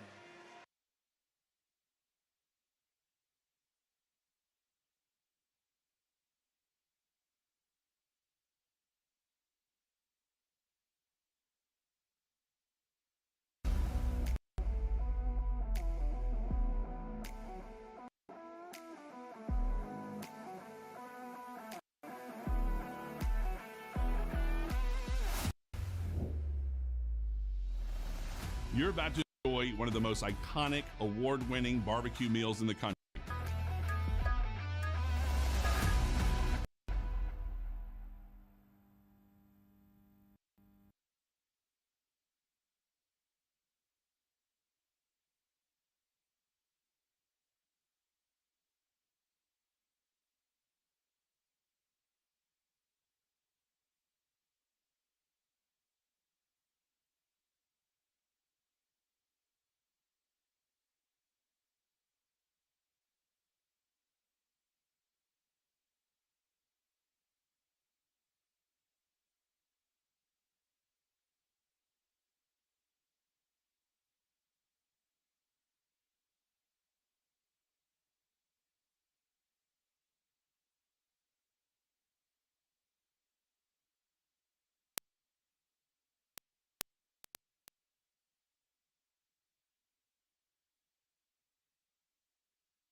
try it again with Lately. Lately with the lay off the shot, and a goal!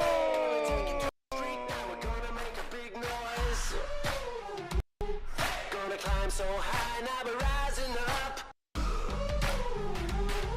Are you ready now? Turn it up. Are you ready for this? Oh, I can see my name under big lights. It sure looks good to me. I'm coming up now, ready for the big time. Maybe a chance for Ramirez at the buzzer. He scores! Just for the horn! Memphis is going to take this one in shocking fashion. Are you ready for this?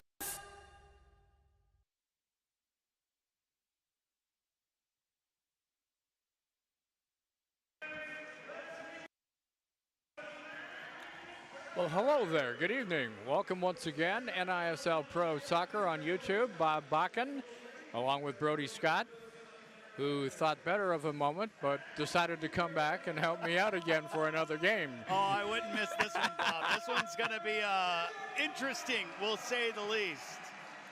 Memphis Americans come in with a 3-2-0 record on the season. They've won their last two, so they're hoping to keep that streak going. Tampa Bay Strikers in their first season in the NISL are 1-5-1, but they won their last game. And as we alluded to in the women's game, they had a goal scorer that went really off the charts last night. And old Q, he really came through for him against Fayetteville. 11 goals. The final there in Tampa was 25-1 officially, 25-1. They probably had Martine Gramatica kicking the extra points. You know, when you go by threes, it's a lot easier. Yeah. I inquired about that, you know, end line there with Corey Adamson and said, hey, Coach, what can we expect that tonight? And he says, not no, but no. All no. right, that will not happen tonight. With Peter Sliwa in the goal, I don't think it will. Full roster for the Memphis Americans, so I think it'll be a test for Tampa tonight. Izagiri is in the net for the Strikers tonight, and Tampa Bay will kick it off here to start this one going. Glad you're with us here tonight. Get ready to enjoy some good NISL Pro Indoor Soccer. And Tampa Bay will have the ball on their own side of midfield. Over it comes toward Alzubaldi. He's in a battle with the ball along with Jordovic. Georgie trying to get the ball free, and it deflects into the box and cleared away at the last moment. Adamson with a shot over the glass, out of play. Tampa Bay tested already in the first opening seconds of the match. Not even 30 seconds gone here as Izagiri will put it in play from his own penalty box.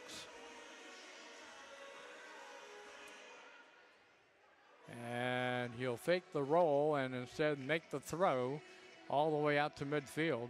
And it deflects out of play. It'll be Tampa Bay ball over the head of Maxi Galizzi for the Americans. Long boot into the attacking zone. Booted away by the Americans. Now deflects as it's kicked off the corner glass and cleared back out to midfield. Tampa Bay restarts that offense once again. Gets it across into the offensive end. Shot blocked away into the corner. They still go at it there with Daniel Shaw with a shot, and Sliwa has it there for the Americans. Sliwa rolls it over to the side. Now gets the return, and he'll play it ahead. Out of his box, out to his side of midfield. Ahead it comes, and the Americans out in front, shot, big save is Izagiri there as the ball comes back out to midfield. A great opportunity there from Memphis. Just underway here tonight. Castro, Samuel Castro at midfield along the right side. Gets it across the yellow line into the attacking zone. They say no call. Play continues. Cross ice, or cross field ice. There's my hockey vernacular again. Sorry about that. As Castro lost it out to midfield. And here comes Tampa Bay. Back into the attack zone, and a pass too far. Could have been a deflection had it clicked. Sliwa gets it inside the penalty box. He'll boot it ahead. Long pass downfield, and a chance here for the Americans, but they can't pull the trigger on it, as going after it there for Memphis was Maxi Galizzi. But the Strikers will have it at midfield. We're just underway, no score. 12 minutes to go in the first quarter. Here from the Landers Center in South Haven, Mississippi. Memphis suburb is Aguirre. Top of the key. Boots it ahead. Deflects ahead. And it's picked up by Wilkes. His shot deflects. And a one-time deflection chance goes over the glass, out of play. You have to be happy if you are Martin Gramatica and Corey Adamson at the ball movement today. Both sides, absolute beauties, going across the field both ways and right on target, too. Don't get into my hockey vernacular. I'll tell you that right now. They play it ahead. Memphis on the attack here in the first quarter. George Vick going after it there, but it's cleared back out to midfield. And it's retaken by the Americans here with Galizzi into the attack zone. Pass off the right side, comes off the end wall, and it's loose out in front to the side. Galizzi there, plays it back out to Ayala. Ayala now dumps it back into the attack zone, and that's where it will be Memphis in possession here. Ayala gets it out to Ferreira. Ferreira at midfield. Now back to Sliwa. Sliwa at midfield. Plays it over to a teammate just on the field. He'll kick it ahead. A header attempt there, gets into the corner. And it'll be loose as Aguirre couldn't get to it. And it goes over the glass, out of play. Explanation once again to our Tampa Bay fans. I spent 6 years doing hockey here in this Mid-South area. Building, yeah. In this building. I was telling somebody before the game tonight that it's actually ice, but they're just celebrating St. Patrick's Day. Here comes Tampa Bay on the attack, and a shot blocked away by Sliwa. And another try goal. Tampa Bay gets on the board. It'll be Pablo Lee with the goal for the Strikers, and they have a 1-0 lead here with under 10 minutes to go. And so it begins for Tampa Bay. Beautiful attack there. Of course, having numbers 4-on-2. Corey Adamson's got to be pleading with his guys. Guys, we've got to be resilient. We've got to get back and help Peter Sliwa. Adamson dumps it into the attack zone to the corner. They go after it there. It's cleared back out to midfield. And that's where Adamson will have it again to restart the offense. They trail 1-0. His boot is blocked away there by Garcia. And it goes over the boards, out of play. Adamson will restart near his own bench. Pass comes over at midfield. It's kicked ahead. Georgievic over to the side along the boards there, and back out it comes to Adamson again.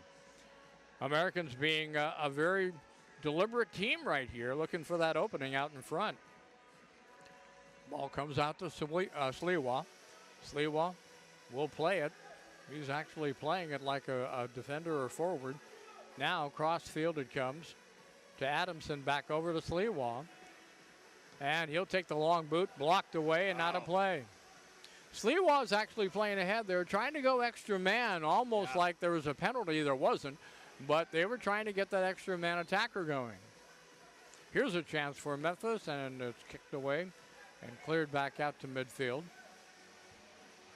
And they will do that occasionally. Sliwa is that kind of a player. He can do that even as a goalkeeper. On the side, Strikers, Marana. Marana lost it. Adamson comes back, has a man with him, 2-on-2. Adamson boots, it's deflected away.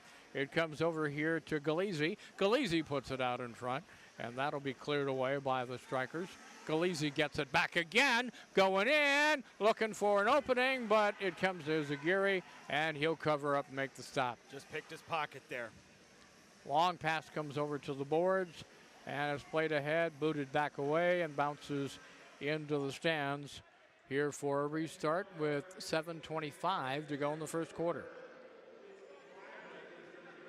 Long boot comes into the attack zone of the strikers, and it'll be battled for, cleared back out to midfield, but Tampa Bay retakes and will boot it back in. It comes off the corner boards. 1-on-2, taken away by the 2, and here come the Americans back the other way into the attack zone. Galizzi, nice move to get away from a player there, but then he is pushed down, and they're going to whistle it down here in favor of the Americans. You know, I know Tampa Bay is sitting here saying, hey, guys, you know, it's a physical play both ways, and yet that was a little bit of a push. You got to there. get a little excessive. A little bit too much of a push there. Castro dumps it into the attack zone. He comes back out in front. Oh, great chance there, but he couldn't pull the trigger on it. There for the Memphis Americans of Valverde. Or not Valverde, but Alvarado, I should say.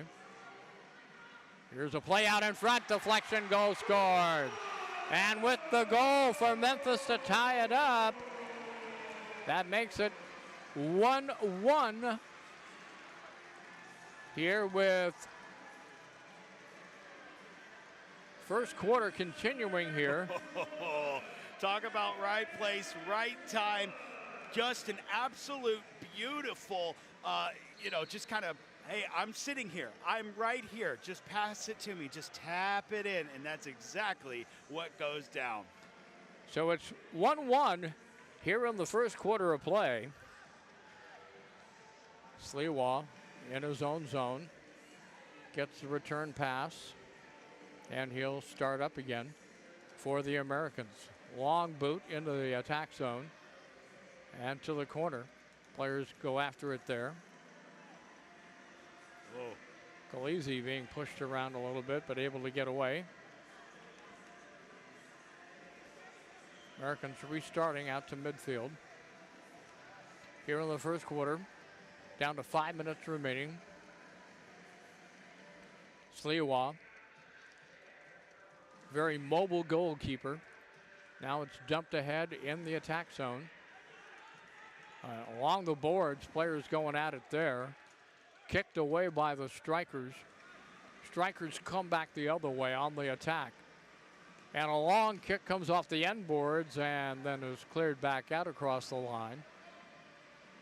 And it'll come back out. Memphis will retake as Enzako and the Americans have possession. 1-1 the score here in the first quarter. Djordjevic trying to make a move. Gets it to Galizzi. Galizzi intended for Djordjevic, but it's deflected out of play. So we're going to go back to the top of the key to kick this one off. It'll be interesting. Corey Adamson likes to go indirect, likes to go deep indirect, though, so we'll see if that trend continues. We're down to 4:01 to go. Adamson will trigger. Waits. Plays to the right side. Shot, score! And it's Djordjevic who makes it a 2-1 game. Lordy, there's Jordy ready to put it in the back of the net. His boy, Corey Adamson, loves feeding him, and he does. Eat, big guy, eat! So it's 2-1 now in favor of the Memphis Americans here with 3.5 minutes to go in the first quarter of action. Tampa Bay. Pass ahead, knocked away by Adamson. And a battle for the ball at midfield is taken by Tampa Bay. They start back, and we get a whistle here. The referee is looking at Pablo Lee. It's getting physical. Refs are doing a great job of saying, hey, guys, we're not going to get out of hand with this one, though. Ball played into the Tampa Bay zone. Now a shot from the side comes off the corner glass. Into Zacco. Out to midfield. Rolled back out on the back roll by Georgievic. Out to Sliwa at the line. He'll boot it ahead for Georgievic. Deflected over to the boards. Cleared back out to midfield. And it's loose along the far side and controlled now by Tampa Bay. Daniel Shaw goes in. He's spilled to the turf here. And I think we've got a whistle here against Memphis. 2-1, Memphis Americans on top here in the final 2:11 and counting of this first quarter of play. Free kick coming up here for the Strikers.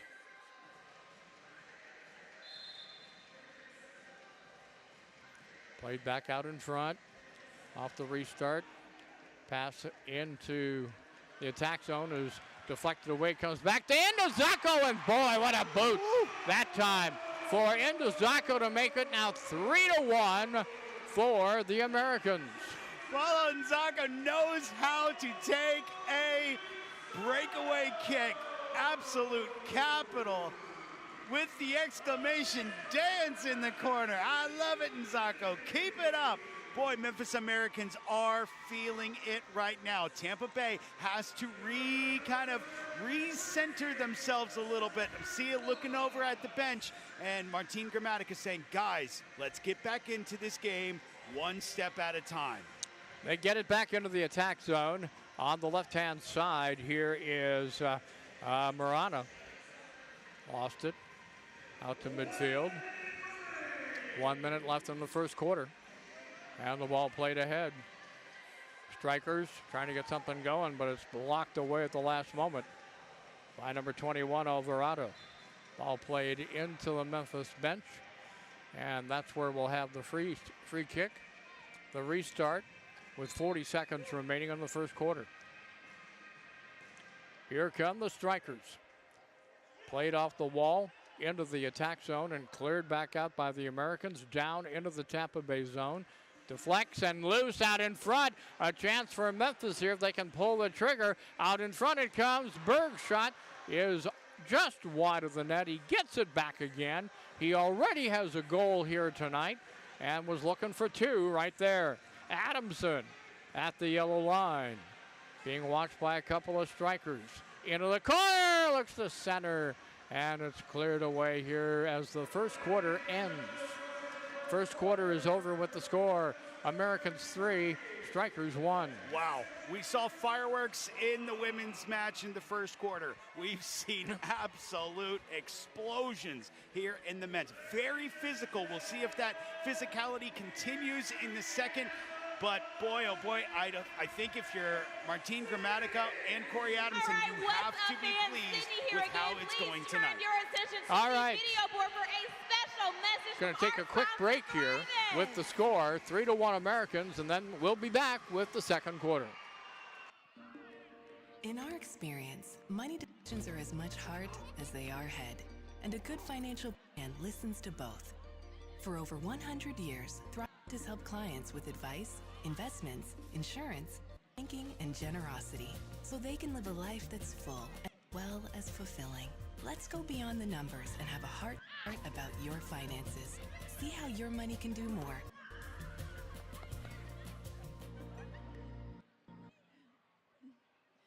All right, fans, pucker up and get ready to show some love. It's time for the Kiss Cam.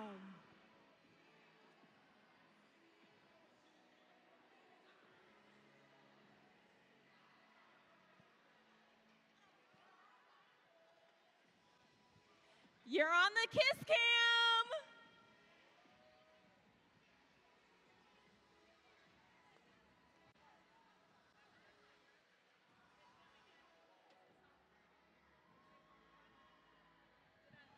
There we go.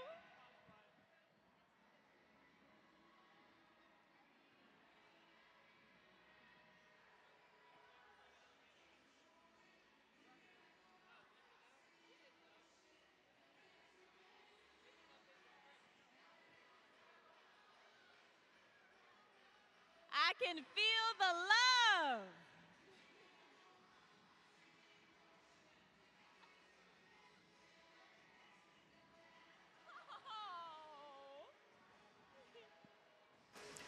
Welcome back from the Landers Center in South Haven, Mississippi. You're watching action here tonight between the Americans of Memphis and the Strikers of Tampa Bay. It was Berg, Georgievic, and Indizako scoring in the first quarter for the Americans. Answering for Tampa Bay was Pablo Lee. And the score is 3-1 in favor of the Memphis Americans. You know, I don't think you have to be too disturbed with how everybody has come out. Both sides. Martin Gramatica's got to feel a little bit more of a pressure when it comes down to it. You're down 2. That is the most dangerous lead in soccer. Anybody knows that. 2 goals up, you know, things go a little sideways really quick. That's right. Well, we had quite a game here tonight in the women's contest. The Americans did come away with the victory here this evening. Unfortunately, one of the top players for the Americans was not there in the lineup tonight because she was out of uniform, both as far as her jersey and as far as what she has on her knee. Kelsey Keon, how are you doing tonight? Not too bad. How are you? I'm doing good. I'm sure you wish that you were out there this evening for the Americans, right? Dying to be playing. You have no idea. Yeah.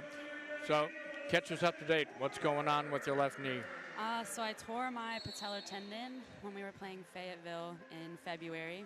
I had surgery March 1. Everything looks good, and I should be back hopefully mid-August, early September. How is it feeling right now, this soon after surgery? Honestly, I feel great. I'm flexing my quad. I'm walking around even though I'm not supposed to be. No one tell my doctor. Yes, we'll keep that on the DL. Yep. But everything's been feeling really good. What are you able to do therapy? Are you able to do stuff to try and start to get it stronger right now? So I start physical therapy this Wednesday, actually. So I should be doing all the exercises that'll get me back on track starting this week. And they will get you to the point of complete boredom where it's where you are. I'm through with this. I got to start playing 100%. again. 100%.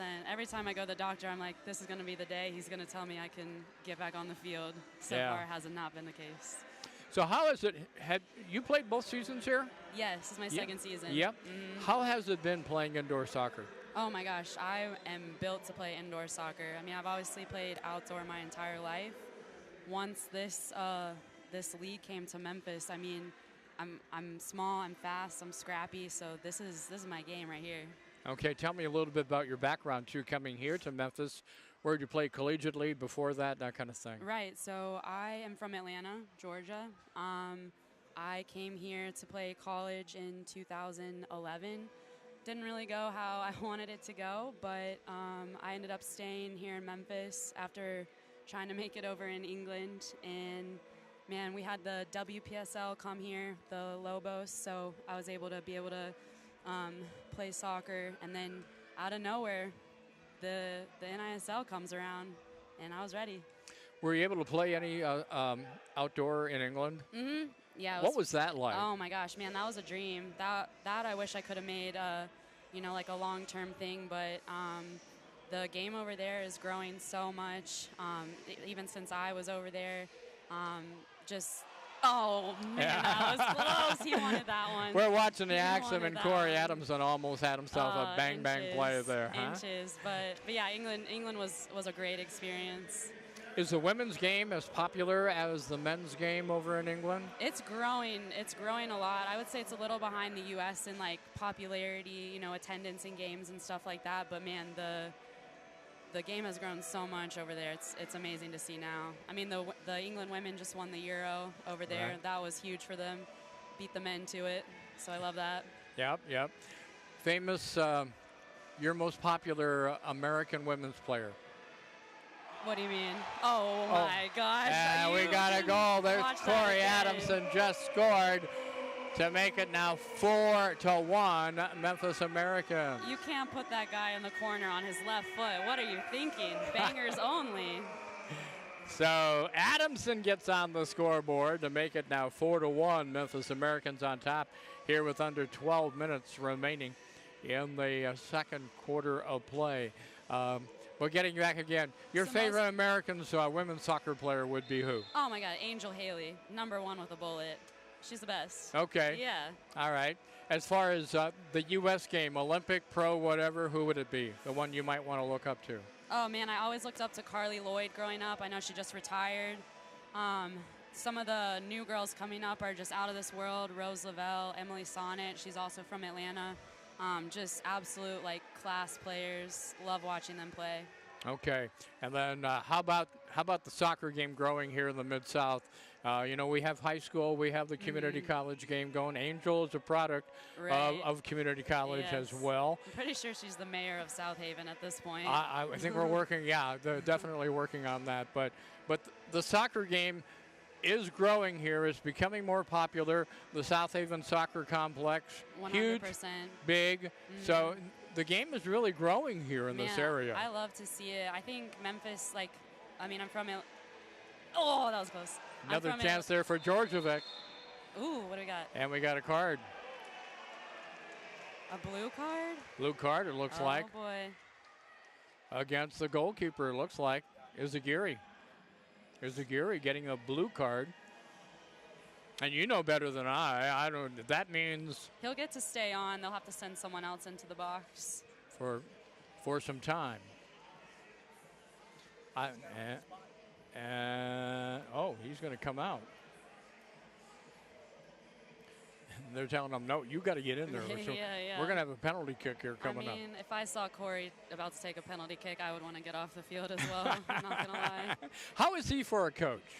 Man, we're so lucky to have him. I can't speak highly enough of him. He has so much experience, so much knowledge, and he's so good at relating that to, a bunch of rookies, basically. We have new players coming in all the time, and he's just able to translate this game to them so well. And what about this league, the NISL? This is a brand new concept for you and the guys to be able to play the same night. Right. Man, it's so exciting for the fans, and it's made the men's and the women's team really close, very supportive of each other because we're here for both games. Well, I hope it just continues to grow because it's been really successful here. It's starting to take on. It's great to have Mr. James My now heart taking is over. racing. Yeah, and there's a kick, and a great save by Izagiri there. But this game is really coming on here in just the second year in the Mid-South. And Kelsey, you're certainly a part of it, and we do appreciate you coming by. Thanks for having me. Anytime. Yes, Kelsey Keon. We'll see her back on the pitch here before too long, as she is just a great part of the Memphis Americans franchise here in South Haven.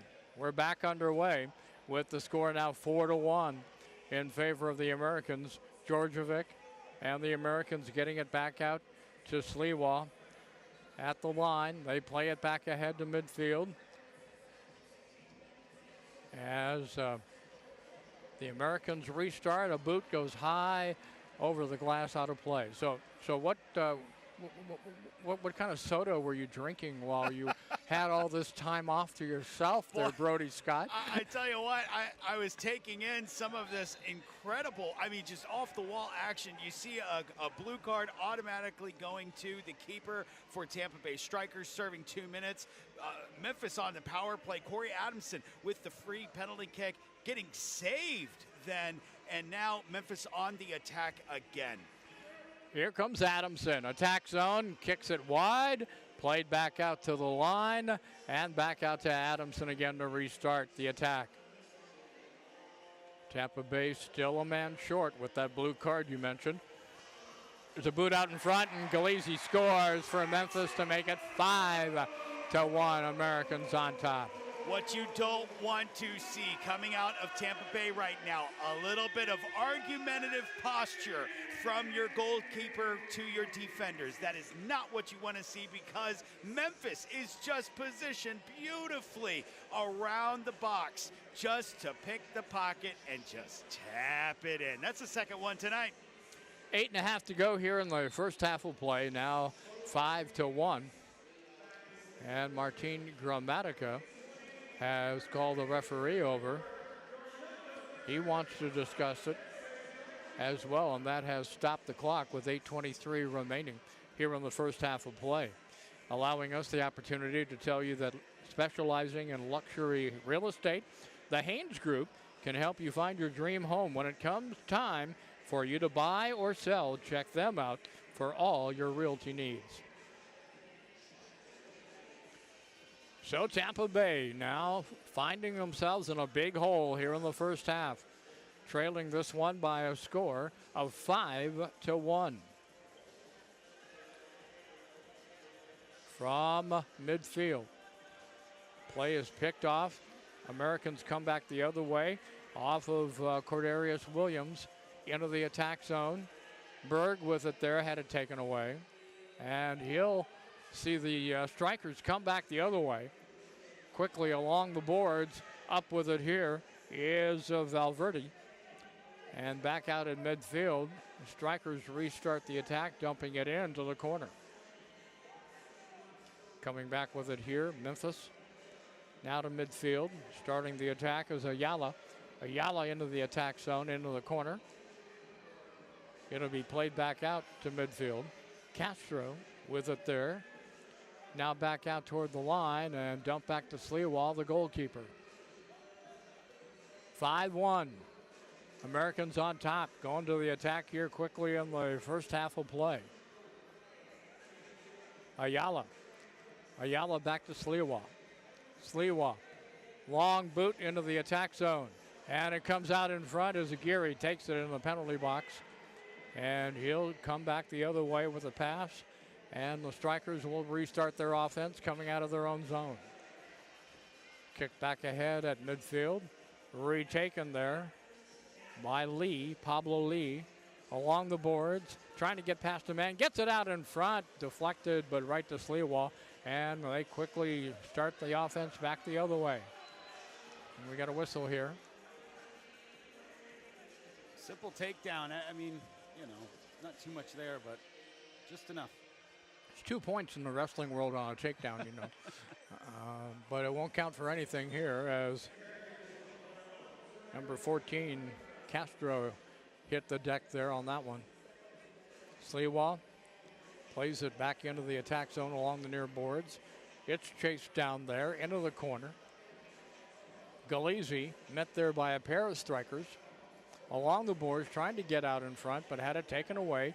It's retaken there by Ayala. Out in front, shot, score! Djordjevic with number 2 with a blast, tucking it inside the crossbar and into the net. That's his spot, top shove. Lordy, lordy, he's got the brace. And Djordjevic with his second goal of the night to make it now a 6-1 score. Americans on top of the strikers. We're down to 5+ minutes to go in the first half. Strikers have got to get something going here before halftime, trailing by 5. Izaguirre plays it to a teammate. They start the attack. Pass to the side. Trying to make a move, but can't. Instead has to pass. And it comes back out in front. Pass and a shot. Knocked down by Sliwa. Great save by Peter Sliwa there. They were about to tuck that one in, but not that time. Here's Berg on the left side, trying to get out in front. It bounces into the net. Jan Berg scoring. That's his brace. You gotta love it. Just tap it in. Jan doing it again. And we're now at 7-1. Americans here running away with this one here in the first half. The strikers have been quelled by the Americans' on-rushing attack here in this first half of play. Here come the strikers coming back again. Galizzi trying to mark a player, had it taken away. The ball comes to Djordjevic again. Djordjevic looking for a move inside, gets it to Galizzi, but he couldn't put a foot on the ball to deflect it in. Galizzi in the corner trying to work his way out front. Still out there, but the centering play is broken up. It comes back out. We have a whistle here, and we got an injured player on the turf. One of the Tampa Bay players hits the deck, and that is number 25, Paul Reynos. Reynos, who comes as a midfielder defender, is going to be checked out by Martin Gramatica. And I think I don't know, he may have played soccer, or he probably did. Sure he did, yeah. But I'm sure he did. But Automatic Grammatica in the NFL, though, there was he's no a name. question. He's a name very well known in the Tampa Bay sports world, obviously. So he brings basically a lot of credence right away to the Tampa Bay franchise, starting their first season in the NISL. So he's being looked at. That gives us the opportunity, or the player being looked at by Gramatica and the trainer. That gives us the opportunity to tell you now that now's a great time to give a shout out to our jersey sponsor, HSC Agency. Specializing in sports and entertainment marketing, HSC Agency offers a full range of integrated services built to work together to provide unmatched value and access to areas of partnerships, marketing, creative, and consulting. Whatever your sports or entertainment needs are, HSC Agency is ready to help you succeed. So where do you go from here? If you're Tampa Bay, I think right now you have to start calming the nerves. It just seems that we're a little bit on edge, and rightfully so. I mean, you know, the scoreline is not what you want it, especially where you were last night. If you're Tampa Bay, I think if you are Tampa Bay, what you need to do is just go back to the basics. Get control of the ball. And also know we still have a full half of play here tonight, but it's going to take the steps, baby steps, to do that. And here we come with Memphis back with the soccer ball kicked in by Sliwa into the corner, loose out in front, and a battle for the ball near the key and played back over to the boards, and that's where it's controlled now by Valverde. 7-1, Memphis leading the Tampa Bay Strikers here in the first half of action tonight in South Haven, Mississippi. Long boot by Sliwa off the glass, comes over along the boards there where it'll be the Strikers clearing it back out to midfield. And Ndizako going at it there. He lost it, but it's controlled now by Castro and played back into the attack zone of the Americans. Along the boards, we get a whistle and a play call here against the Strikers.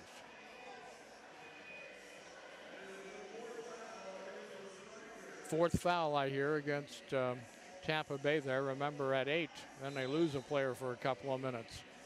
Adamson, his kick deflects hard off the Striker defender into the crowd, out of play.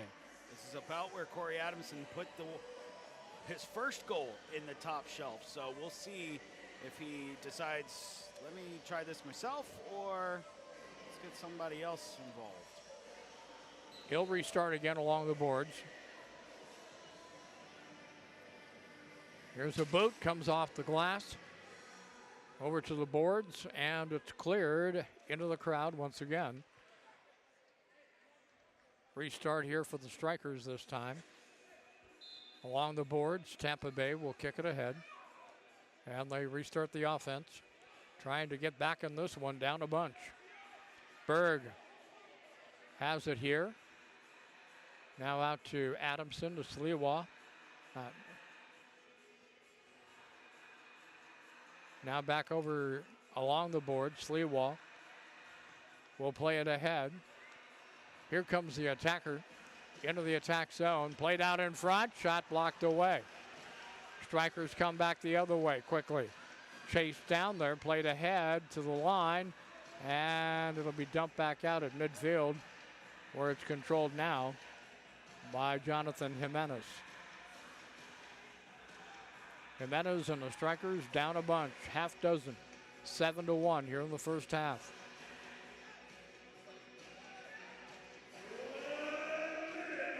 Also Baldi to Izagiri, less than a minute to go here in half number 1. On the side to the end wall there, it comes to Sliwa, and Sliwa will control and gets it back over to Alvarado. And now booted back ahead by Adamson to midfield. Going at it there, a chance. Georgievic looking for a hat trick on the left side. Shot blocked away by Izagiri. Georgievic again, losing it. Strikers clear back out to mid. 20 seconds to go here in the first half of play. Striker player goes down, and it'll be a restart for Tampa Bay. Now we got a whistle here. They stopped the clock. Here in the last few seconds, Gramatica complaining to the referee about something, and he just got a yellow card, and he just got a red card. He's done. His night's done early. Martin Gramatica arguing a call here. Has just been given a yellow card followed by a red card, and that's going to mean you're done for the night. And now he comes toward the referee and has to be set aside by one of his players, and one of the assistant coaches also trying to complain to the referee. And if he doesn't watch it, he might be getting carded as well. But there goes Martin Gramatica with a bit of a smile at the Memphis bench as he leaves for the locker room. I tell you what, the wheels on the bus are falling off here for Tampa Bay. This is not what you want to see unless, hey, get your team back in there. Get a little heart happening. We'll see what happens. Tampa Bay in possession. Into the corner, shot out in front, cleared away, still loose in the box. Another shot is blocked away. Galizzi comes back with it for Memphis, and it'll be 3, 2, and 1, and that will be it for the first half of what was a big scoring first half for the Americans, followed by a few fireworks from the Tampa Bay bench at the end of the first half of play. Chris Strickland having enough of Martin Gramatica there at the waning minutes of the second. You gotta be happy if you are Corey Adamson right now and your Memphis Americans showing up and showing out here against these Tampa Bay Strikers, who put on a scoring clinic last night at Fayetteville. So we'll see if that continues in the second half. All right, so we'll take it to a break here at halftime, and then we'll be back just as the second half is starting up. So stick around, keep that stream going, and we'll be right back here from the Landers Center in South Haven.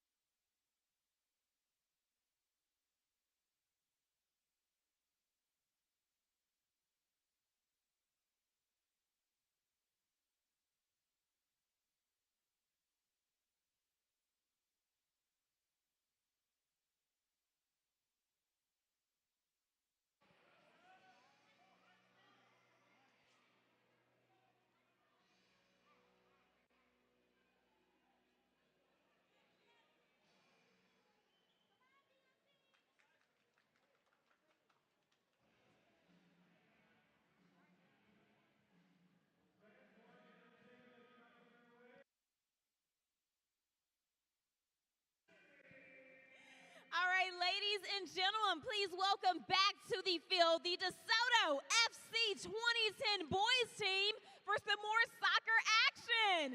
Let them hear you.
fans, cheer these boys on.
Go!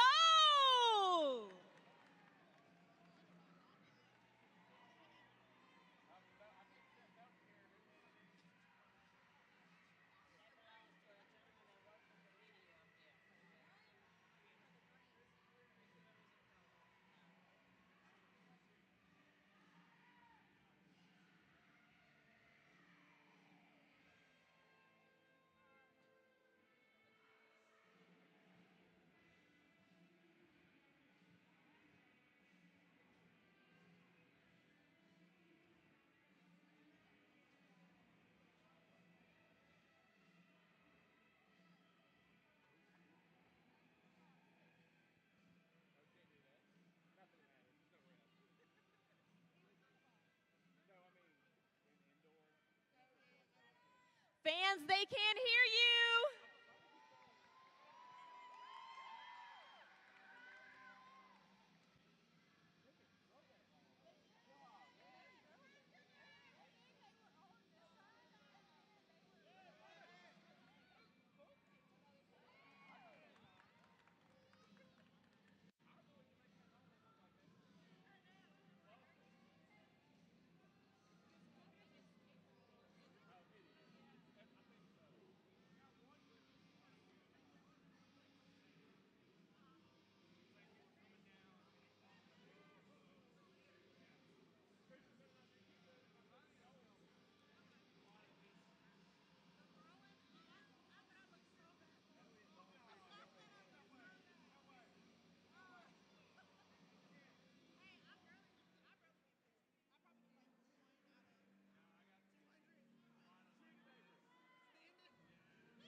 Another one.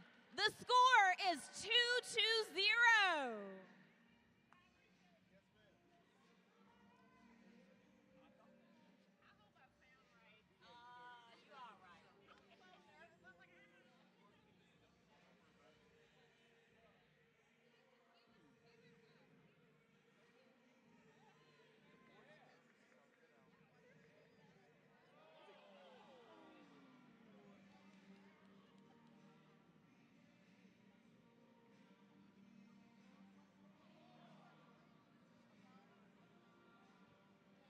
One minute remaining.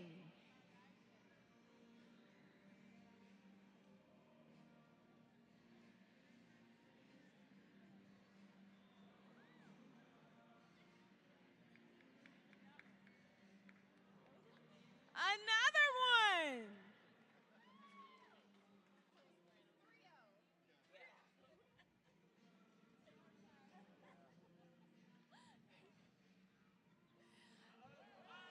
Go! 3-1.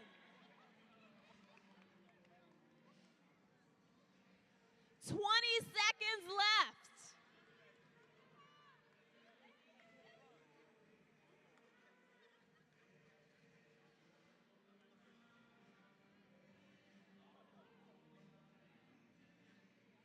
Five, 4, 3, 2, and 1. It looks like the green team is our winner. Fans, give it up one more time for the DeSoto FC 2010 boys team. Good job, y'all. Hey, welcome back to the Landers Center in South Haven, Mississippi. It is NISL Pro Soccer action tonight with the Memphis Americans convincingly out in front 7-1 over the Tampa Bay Strikers. We've already seen the early exit of Martin Gramatica complaining and arguing about a call late in the second quarter of play, or maybe a lack of a call. But at least he got a red card. Brody, you're going to have to explain this one to me. He looks like he's back on the field there. We've got the assistant coaches right now. Or is that the assistant coach? Martin hasn't graced us with his presence in the second. I was cautiously watching out to see if he did maybe try to continue his conversation. Yeah. With the referees, Mike Mears. Tried to. I think he actually had a word or two with Peter Sliwa. Yeah. The Memphis goalkeeper, as they were starting to head toward the locker room. Chris Strickland having none of it, though. But, you know, listen, there's only so much you can be angry at with the referees if you are Martin Gramatica. Memphis shots on goal 13 to Tampa Bay's 5. If that tells you anything, it has been a one-sided affair. And that's a shame because they're in the first, because Tampa Bay was showing signs of, hey, we can still do this. That wasn't until the second quarter there. I hate to say it, though, but you wonder if they lost their shots on the way from Fayetteville last night. Yeah, I mean, you're all shot out. They were 25-1 over the Fury last night, and I guess one of the things I thought about when I saw that score was, boy, for their sake, I hope they left some of those in the trigger. Yeah. But we're about set to go. Hey, if you're not at a game but you're looking for game day eats, check out one of our great partners, 10th Inning Bar and Grill at Snowden Grove. They've got a menu that will go the distance, whether it's extra innings, overtime, pregame, shootout, whatever. Check them out and tell them thanks for supporting the Americans. Here we go with half number 2. As the ball comes off the glass over to Peter Sliwa, who, as you mentioned, has not really had to be tested very much here in the first half, as Indazako plays it ahead. It comes out in front. Galizzi, his shot blocked away. Nice defense there by the Strikers, but it comes back to Indazako. Back heel, shot, score! 8-1. Ayala, I believe that is, who scored. Rafael Ayala makes it 8-1 Americans. What a pass. Off a back heel. Back heel pass. Was that in Zako's back heel pass? Oh man, I tell you what, Memphis Americans coming out, starting the second half just where they left off. Well, I think they're also making a statement right away. They're saying, Tampa Bay, you're going to have a long second half if you don't do something here real quick. So the Strikers with the ball after the goal. It'll be kicked into the Memphis zone out in front. Shot. There you go. There's your goal. They needed that one. It's now 8-2 for the Americans as Tampa Bay gets their second goal of the game, and it's scored by the Q. Marana blistering a shot past Sliwa to make it 8-2. Remember, he had 11 goals against Fayetteville last night. Ball bounces out to midfield. We're back to action. Another shot and another goal. Just like that, it is 8-3. Just like that. Yeah. Race for the Q. Once again, Q Marana, now with his second goal of the night, gets the Strikers back within 8-3. And we haven't even played 2 minutes or so yet here in this third quarter. 5 holes, Peter Sliwa. That's not what you want to see. Here is a chance as Galizzi tried to set up a man streaking in, but it's cleared away, and Sliwa will kick it away from the yellow line, but it's retaken briefly by the Strikers. Into Zacco. Sliwa in his own zone. Georgievic at midfield, back to his own line. Again to Sliwa. Sliwa coming out of the key, gets it to the yellow line and boots it ahead into the offensive zone. Out it comes, and Georgievic's shot is blocked away. Is a diving attempt there to knock it away by Izagiri. Into Zacco. Over to the side, crosses over to Georgievic at the flex, out of play. And believe that we will have a kick from the top of the key. Yes. The top of the key. No, we won't. Oh. No, we won't. They're going to say off the side. Izagiri with a nice stop there off the restart, and it's cleared back to the Memphis line. Adamson has someone chasing him down, trying to go after it, but Sliwa gets it back over to Adamson. Bounces it back out to the center circle, and it'll be retaken by the strikers, stolen away by Georgievic. Back heel, but nobody there that time. Marana will play it back to his own goalkeeper. Izagiri now plays it off the boards to midfield, and Adamson has it for the Memphis Americans. They lead 8-3, but two quick goals have gotten the strikers back into striking distance, you might say, in this third quarter. Izagiri plays it back out to midfield. Players battling for the ball there. It comes over to the side, and a shot blocked away high into the crowd, out of play on the attempt there by Alvarado. And looks like it's going to be a restart. Restart from the side. Adamson will get the set piece going here. Try to see if they can get back on the board here. Here's the boot wide of the target. Comes out to Adamson, bounces it back out in front, and it's cleared back out to midfield. A chance for the strikers. Over on the far side, going at it there for Tampa Bay, is Skylar Wilkes, and a Memphis player got spilled to the turf. Looks to be okay, as it will be Memphis ball as they restart here with Sliwa. Back over to the side, and it's booted ahead into the Tampa Bay zone, headed out to midfield. Strikers restart. Into Zacco, chasing down the Tampa Bay player and pulls him down. Free kick coming up, and the players exchanging words a little bit here, Brody. It's starting to get a little testy, and I was hoping that we wouldn't get to this. A little name calling. Just never know about the intensity on the field and what can happen. Izagiri plays it into the attack zone, cleared out by the Americans. A push and a steal.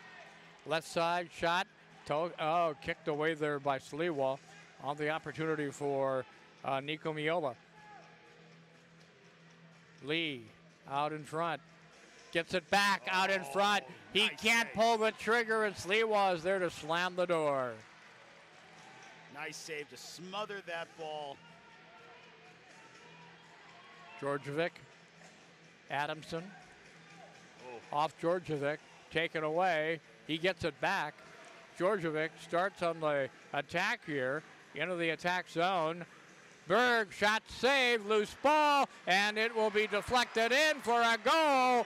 The goal will go to number 21, Giovanni Alvarado, who was there out in front, shaken up also at the same time.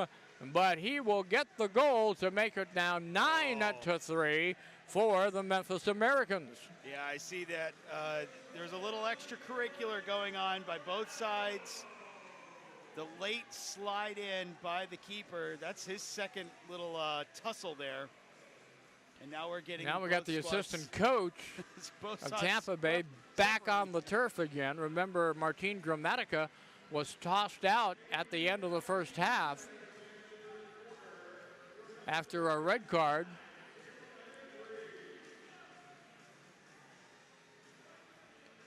Well, the assistant coach has made his case, now comes back to the bench. but had a few words and did not have to telegraph them to the referee. It's 9-3, Americans on top here with 8:19 to go in the third quarter. Restart to the Strikers as they start up here trying to get back again into this game. Got a whistle here. And a Tampa Bay player shaken up. Looks like we're going to have a kick coming up to the Strikers. In close. Right at the edge of the box there.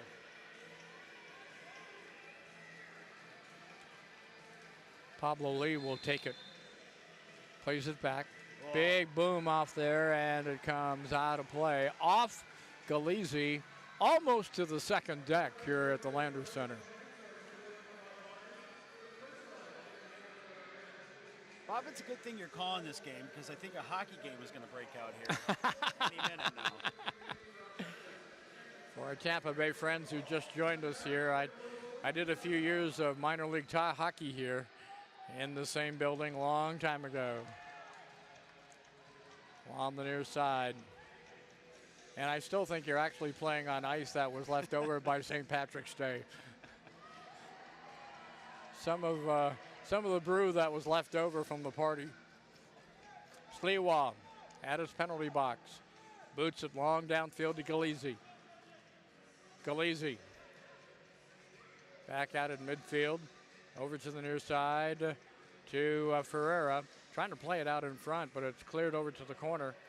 That is where Galizzi has it for Memphis. Galizzi gets free. Trying to trigger a shot here, but he's closely guarded. And now we'll play it ahead. Gets the return, give and go, and it comes off the goal post on the right side. Galizzi has it there. We're down to 6:20 and counting in this third quarter. 9-3, Americans on top. Strikers attack over on the far side. A centering play off the boards. Nobody's there on the attempt by Edawati. Sliwa now with it in the penalty box. The goalkeeper comes out. Will boot it away. Kicks it downfield. Cleared over to the far side. And it'll be picked off by the Strikers back into the attack zone. And Sliwa comes out to clear it away. Smart play by him to do that, or he could have been left hanging. Americans lead 9-3. Ayala trying to play it ahead. That's blocked away. It comes back to Sliwa once again. Sliwa will roll it over to Ayala. Ayala now to Peter Sliwa. He's been one of the big reasons the Americans have done so well over the last 2 years. He'll boot it down into the attack zone. Strikers try to clear, but cannot. Shot comes off the glass just near the crossbar, crossbar in the goal post, actually. That had some heat on it, too. It did. Wow. Scouts in the stands are checking the radar gun, thinking there might be a minor league contract there. Sliwa will attack. He's in the attack zone, or just outside, and a shot deflects, and the return kick comes out of play. Peter Sliwa feeling himself all the way up to the attacking yellow line there. You know, he figures with a 6-goal lead, I can afford to, and I'm sure Corey Adamson says, sure, fine, go ahead.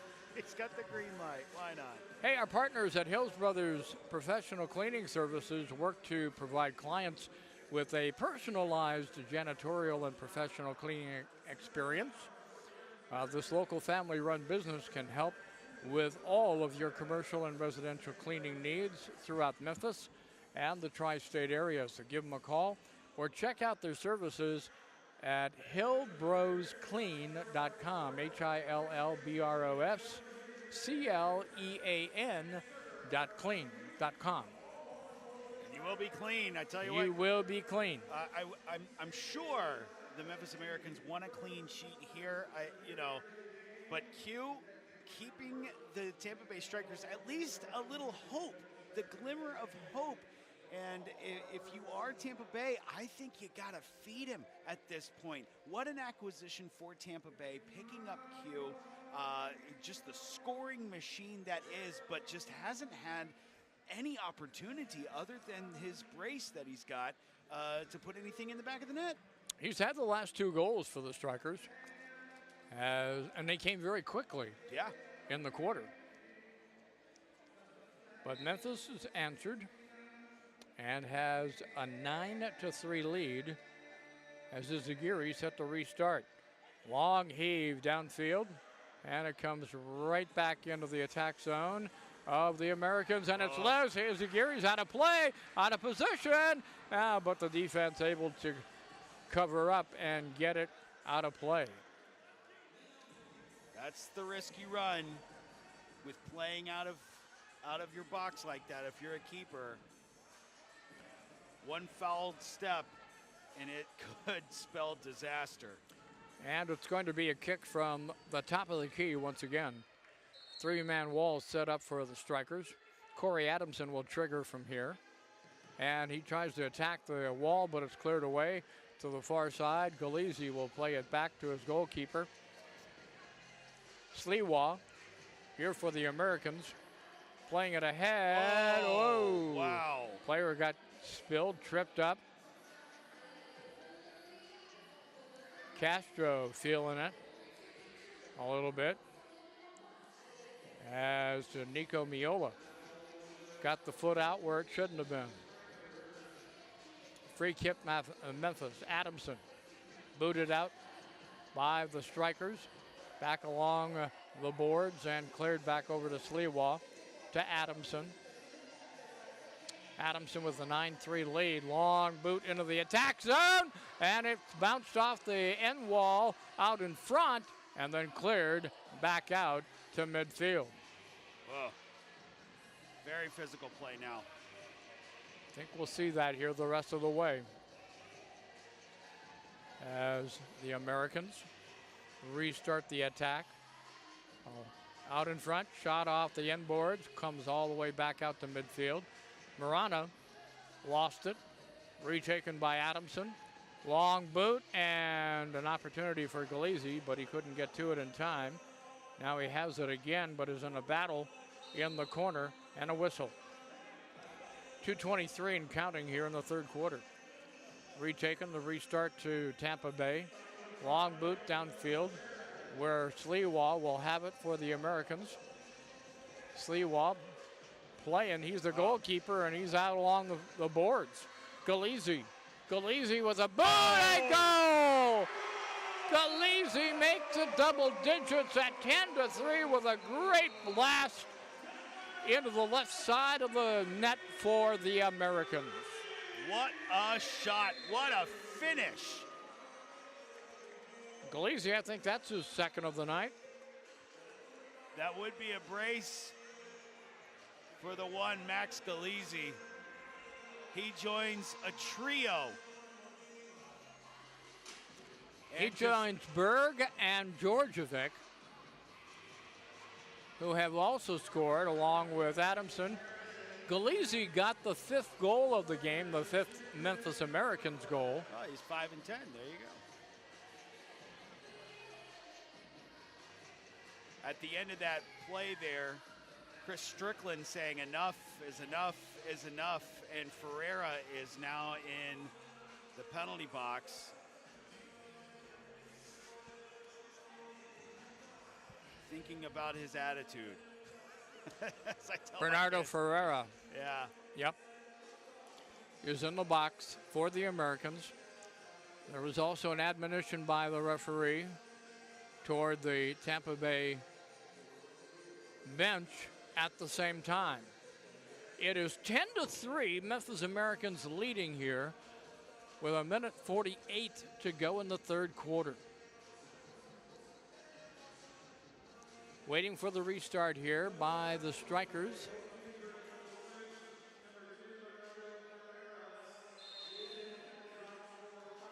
Tampa Bay with the ball along the wall, attacking into the Memphis zone. High shot goes over the glass, out of play.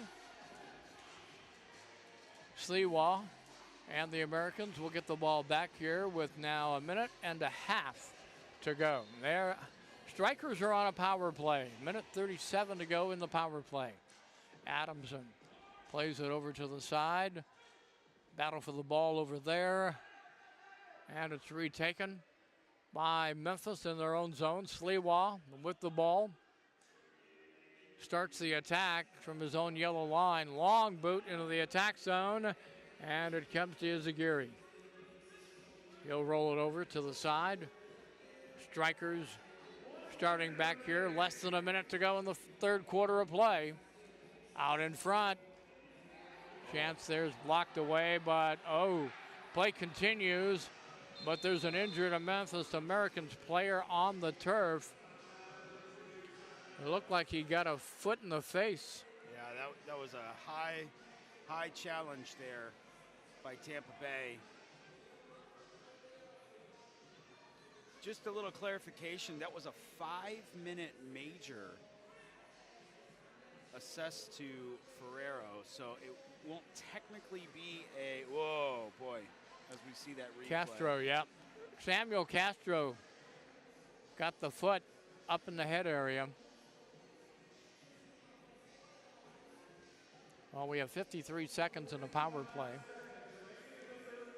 And the strikers will have the ball here with 45 seconds to go in the quarter. Ball into the corner. Marana, header over to the other side.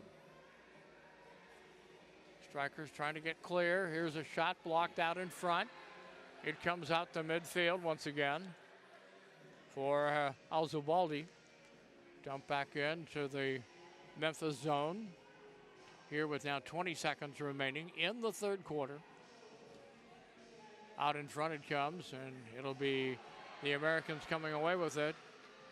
A chance here from Memphis, but Marana comes back to cover up as Berg battles him for the ball. Izagiri will throw it long downfield, and it'll be picked up by Tampa Bay, and a shot as the horn sounds to end the third quarter. The last chance there by Skylar Wilkes, handled by the goalkeeper Peter Sliwa. It is 10-3 Memphis on top, and we still have a quarter to play. I tell you what, I was worried. We had 32 seconds All right, left. fans, I am in And if it was section anything like the 117 with quarter Cameron, began, and we're going to we put could have his seen Americans 3 or 4 knowledge to the goals test put on with net. some trivia.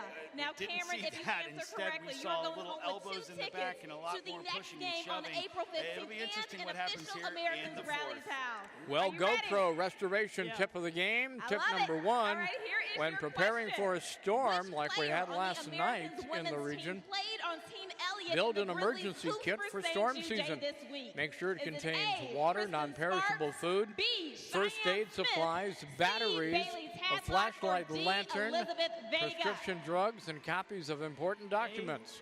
Stay safe All in right, all he's weather going with situations A. by staying And that weather is ready. correct.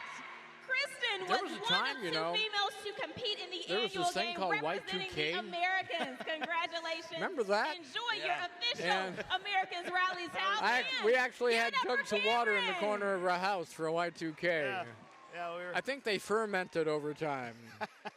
We You know? also want to Yeah, we thank had honey. Verizon for making our faith and family night so much If fun. you So are fans, Memphis Americans, give it you up have for to be Verizon. pleased. 21 shots on goal, 13 for Tampa Bay.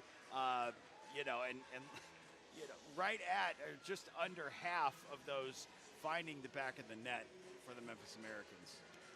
They've really had the opportunity to take advantage of some great chances and have done so tonight. We mentioned Georgievic with a pair of goals, Galizzi with a pair of goals, Berg with a pair of goals tonight.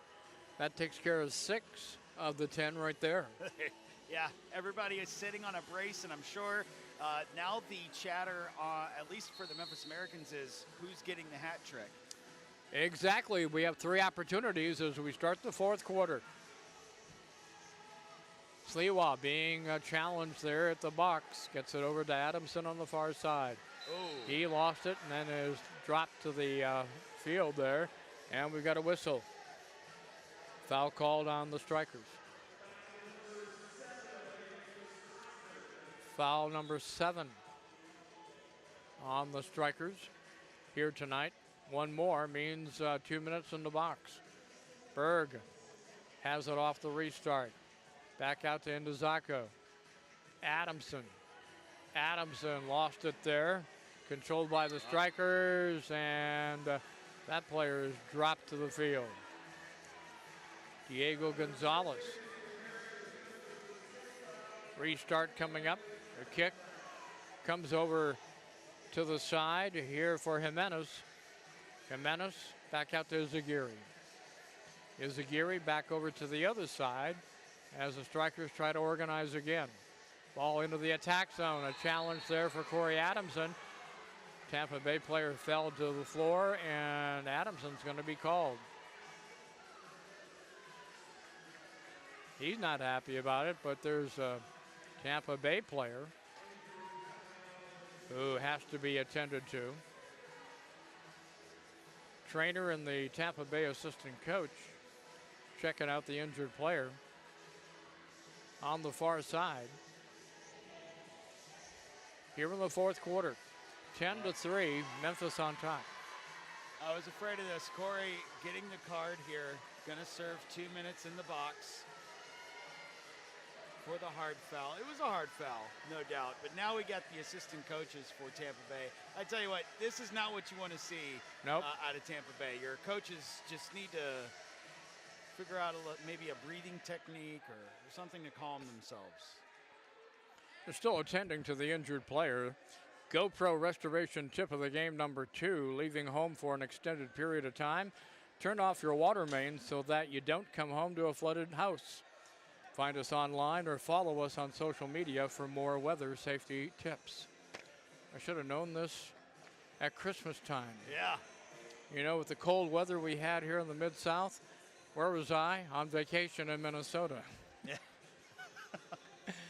I had to check. I had to have my neighbors check on my on the faucets to make sure they hadn't froze. Yeah, we've had a cold one. Yes, we did. Tampa Bay will boot it away here once again. Free kick going their way.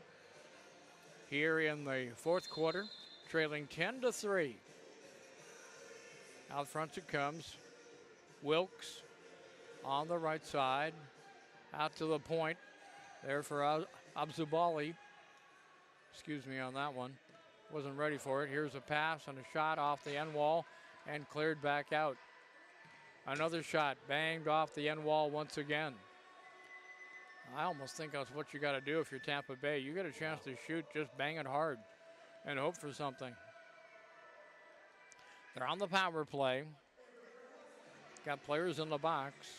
Memphis in that diamond formation, floating very nicely, not allowing anything going.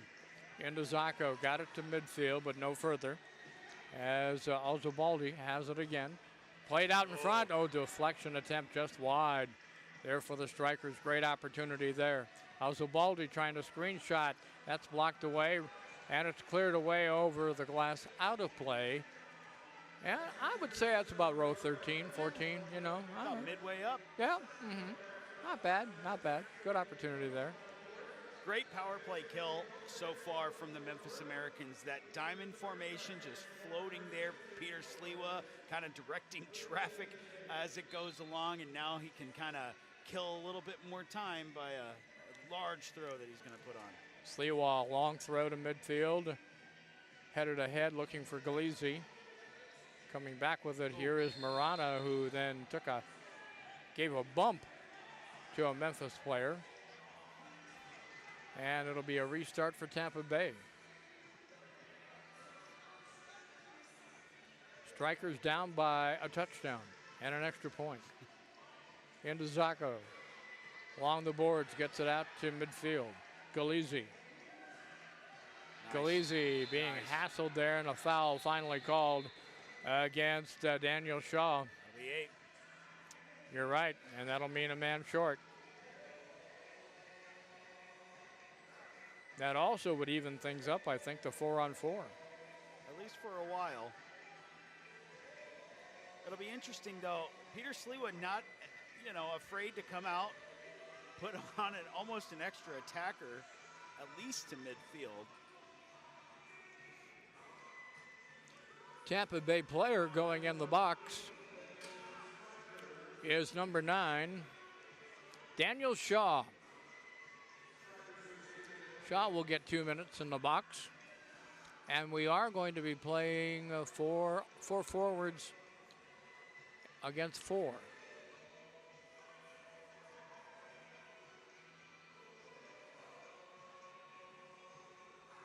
Look downfield, the officials are kind of checking things out with the scorekeeper. Who's got how much time where? Yeah. You know. Hey, glad you're with us. Hope you've enjoyed our broadcast here tonight from the Landers Center. I know I have. And there you see a very populated penalty box.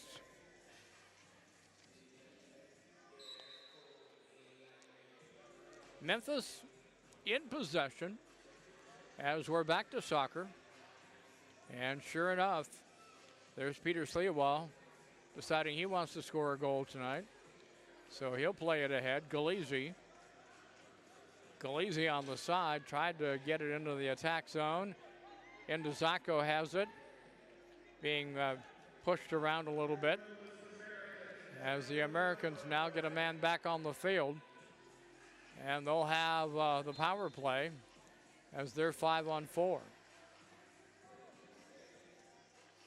We've got 11 minutes to go. It'll be indirect or a direct free kick, or at least a kick from the top of the key. Corey Adamson the trigger. 3-man wall. Will he go after it? No. There's a shot, and it's blocked by Izagiri. They tried to set up that deep flank on the indirect, but Izagiri came up with a big play. Nice defense to return. Ball comes over the boards out of play, and they'll restart again along the side. Adamson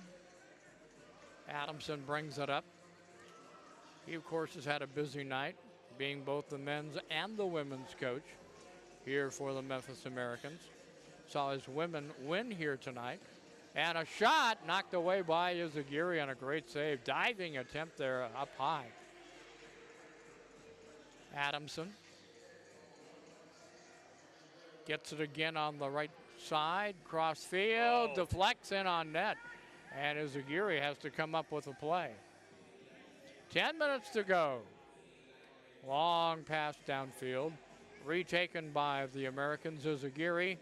Ahead it comes, a chance for Georgievic. He got the hat. Georgievic with his 3rd goal, the hat trick, and it's now 11-3 Americans. We tip our hats to you, Georgie. Going right where he always goes, that top shelf, man. I tell you what, you do not want to go to Beale Street with that man, because all he's going to do is order from the top shelves. And that makes it 11-3, his 3rd goal of the night. Memphis well on their way here with 9.5 minutes remaining in this one. Tampa Bay back in possession.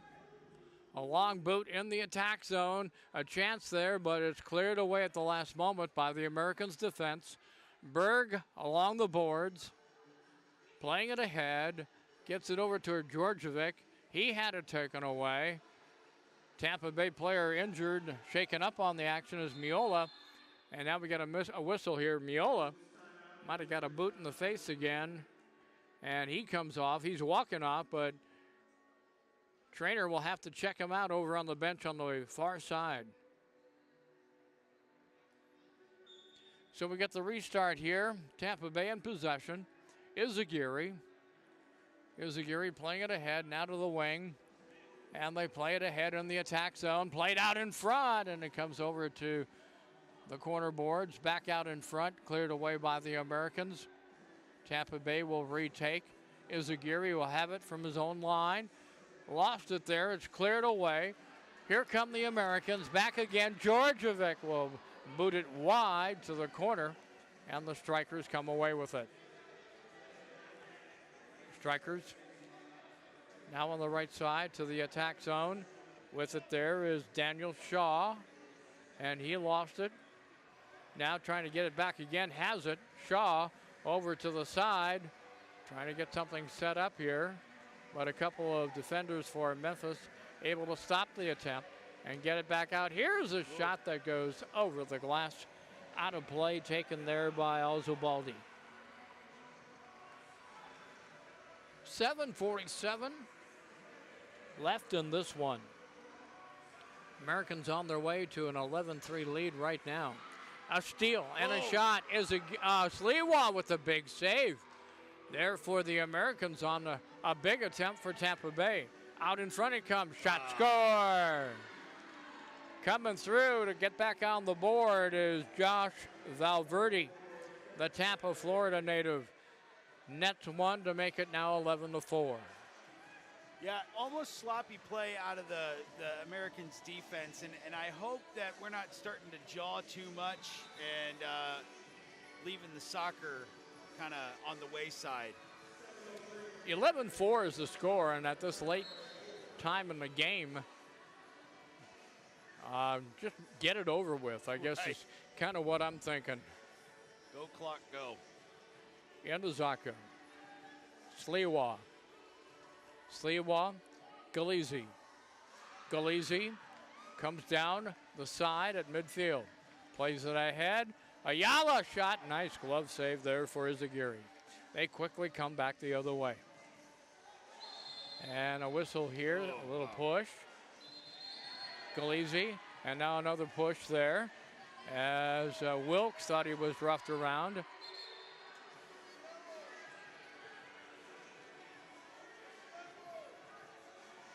Wilkes, and I don't know who he's jawing with there next to the official.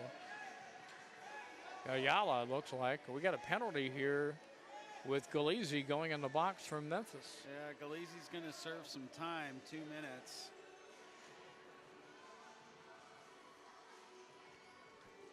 We have 11-4. Americans on top. Don't forget tonight has been Faith and Family Night presented by Thrivent. Thanks to Jim Cogill for coming up with us earlier tonight, talking about Thrivent and Faith and Family Night. It's a good night for it. It certainly has been. So the Americans are short Galizzi as we still try to get this thing going, and here we go. Strikers man advantage. With it over on the near side, it is Wilkes. Cross field it comes. Out front, Alzobaldi. Shot wide. Comes over to the boards, and another shot goes wide into the corner boards. And Indazaka will clear it high in the air to Georgievic battling a pair of strikers, getting it back in the offensive end. Still battling for the ball, but here's a chance, and it's off the high glass and comes back out in front. Another opportunity cleared away there by Georgievic all the way down to the Tampa end and actually over the boards, out of play. Izagiri plays it ahead on the restart to Jimenez. Jimenez into the attack zone. From the side, it comes back out now to Jimenez. Cross field it comes. And a chance here for Tampa Bay, blocked away there. A great effort by the Americans' defense will give Tampa Bay the ball in the corner. You got to be happy with how your penalty kill has gone so far if you're Corey Adamson, keeping the shape rather well. Chance here, blocked away. Adamson might have a breakaway, but Izagiri way out there is out of position. His teammate will cover up for him and kick the ball out of play. But Izagiri was way beyond the center line there and was out of position. Could have been an easy goal for the Americans. It's happened to him a few times this match, and listen, I think if you've been burned a couple times, you might be a little gun shy, but yeah, whatever. 4.5 to go. Tampa Bay attacking. Shaw plays it out in front. Comes back out here to Jimenez. 11-4. Americans on top, down to the final 4+ minutes to go. Oh. Izagiri. Now to the side. Controlled by Jimenez. Now it comes to Shaw. Shaw had it tackled away, and it's cleared all the way down off the glass. Little better. In. Here's a chance for Galizzi. Galizzi lost it. Now a chance here for Tampa Bay, but it's retaken by Indizako. We're down to the final 3:40 and counting in this one. It is 11-4 in favor of the Americans, about to win their 3rd straight game. Back heel to the side. Indizako with it there, being hounded. Comes back out with it. Killing time as well as anything else right about now, knowing his team has a 7-goal lead. Sliwa, Adamson. Adamson on the attack. Plays it out in front. And it'll be handled by Izagiri. Looked like there was almost an American football tackle there out in front. Not the soccer kind. No call on that one, however. Adamson. Corey gets it over to the opposite side. Long boot from there, cleared away by Izagiri, and the rebound comes out to midfield.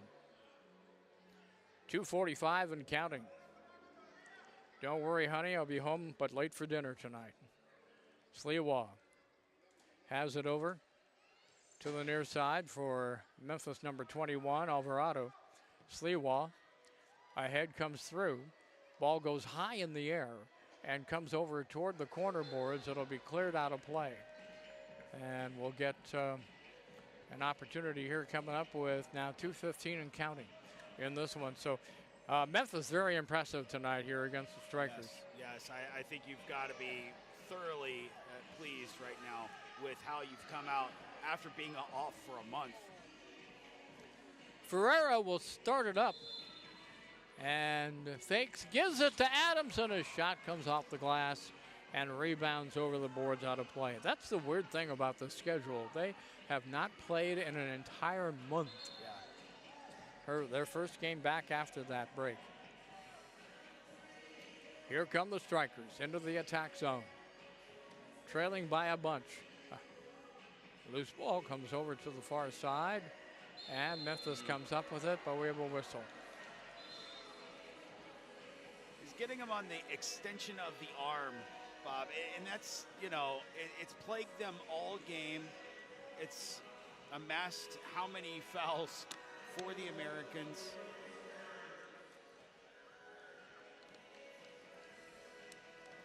Here we go with Tampa Bay ball. We'll get the restart in deep near the corner. Now with 1:27 remaining. 11-4. Memphis broke this thing open in the second half big time.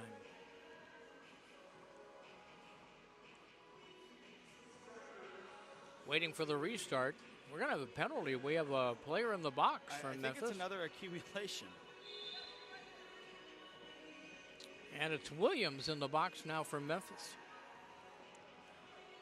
Tampa Bay. Strikers trying to get one late goal here. Oh. Shot. Oh, big save, Sliwa. Ball comes all the way out to midfield. Izagiri has it there for Tampa. And we're down to 1:05. Final minute of action here tonight.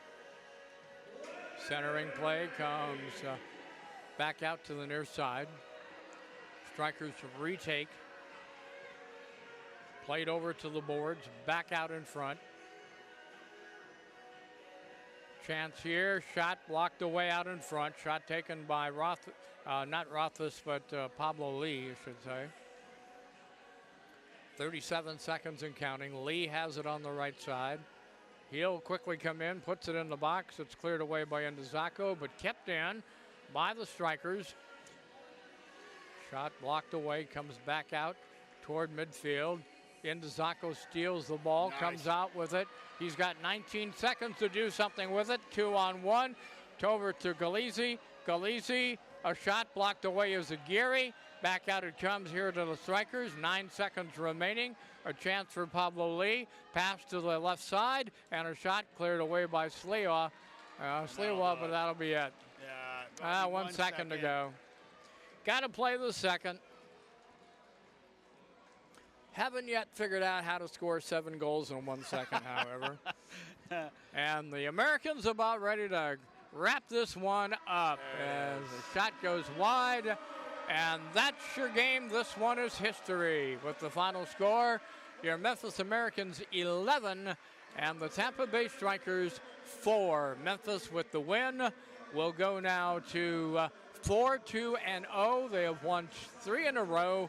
And the Strikers in their first season in the NISL dropped to 1-5-0.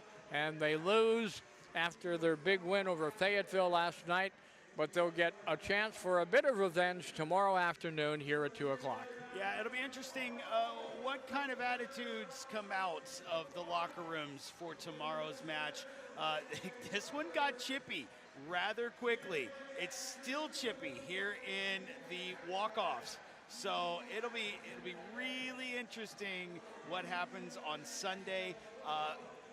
Memphis Americans doing everything in their power to make sure that we've got one heck of a barn burner tomorrow. 27 shots on goal for the Memphis Americans, 18 for the Tampa Bay Strikers.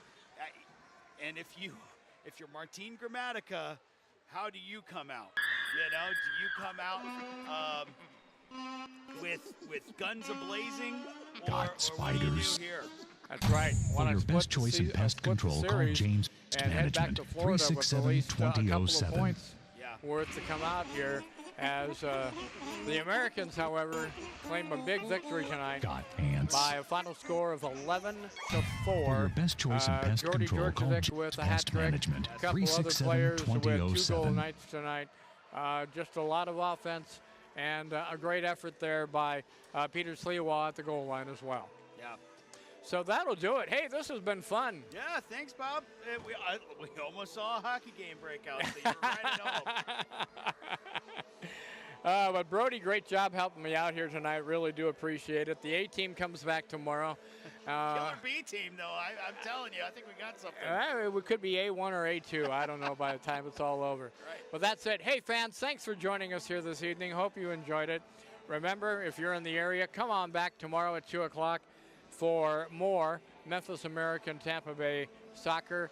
And if you're not in driving distance, you are certainly within streaming distance on your YouTube channel, and that's where we'd like you to be. So for now, for Brody Scott, I'm Bob Bakken from the Landers Center in South Haven, Mississippi, wishing you a good evening.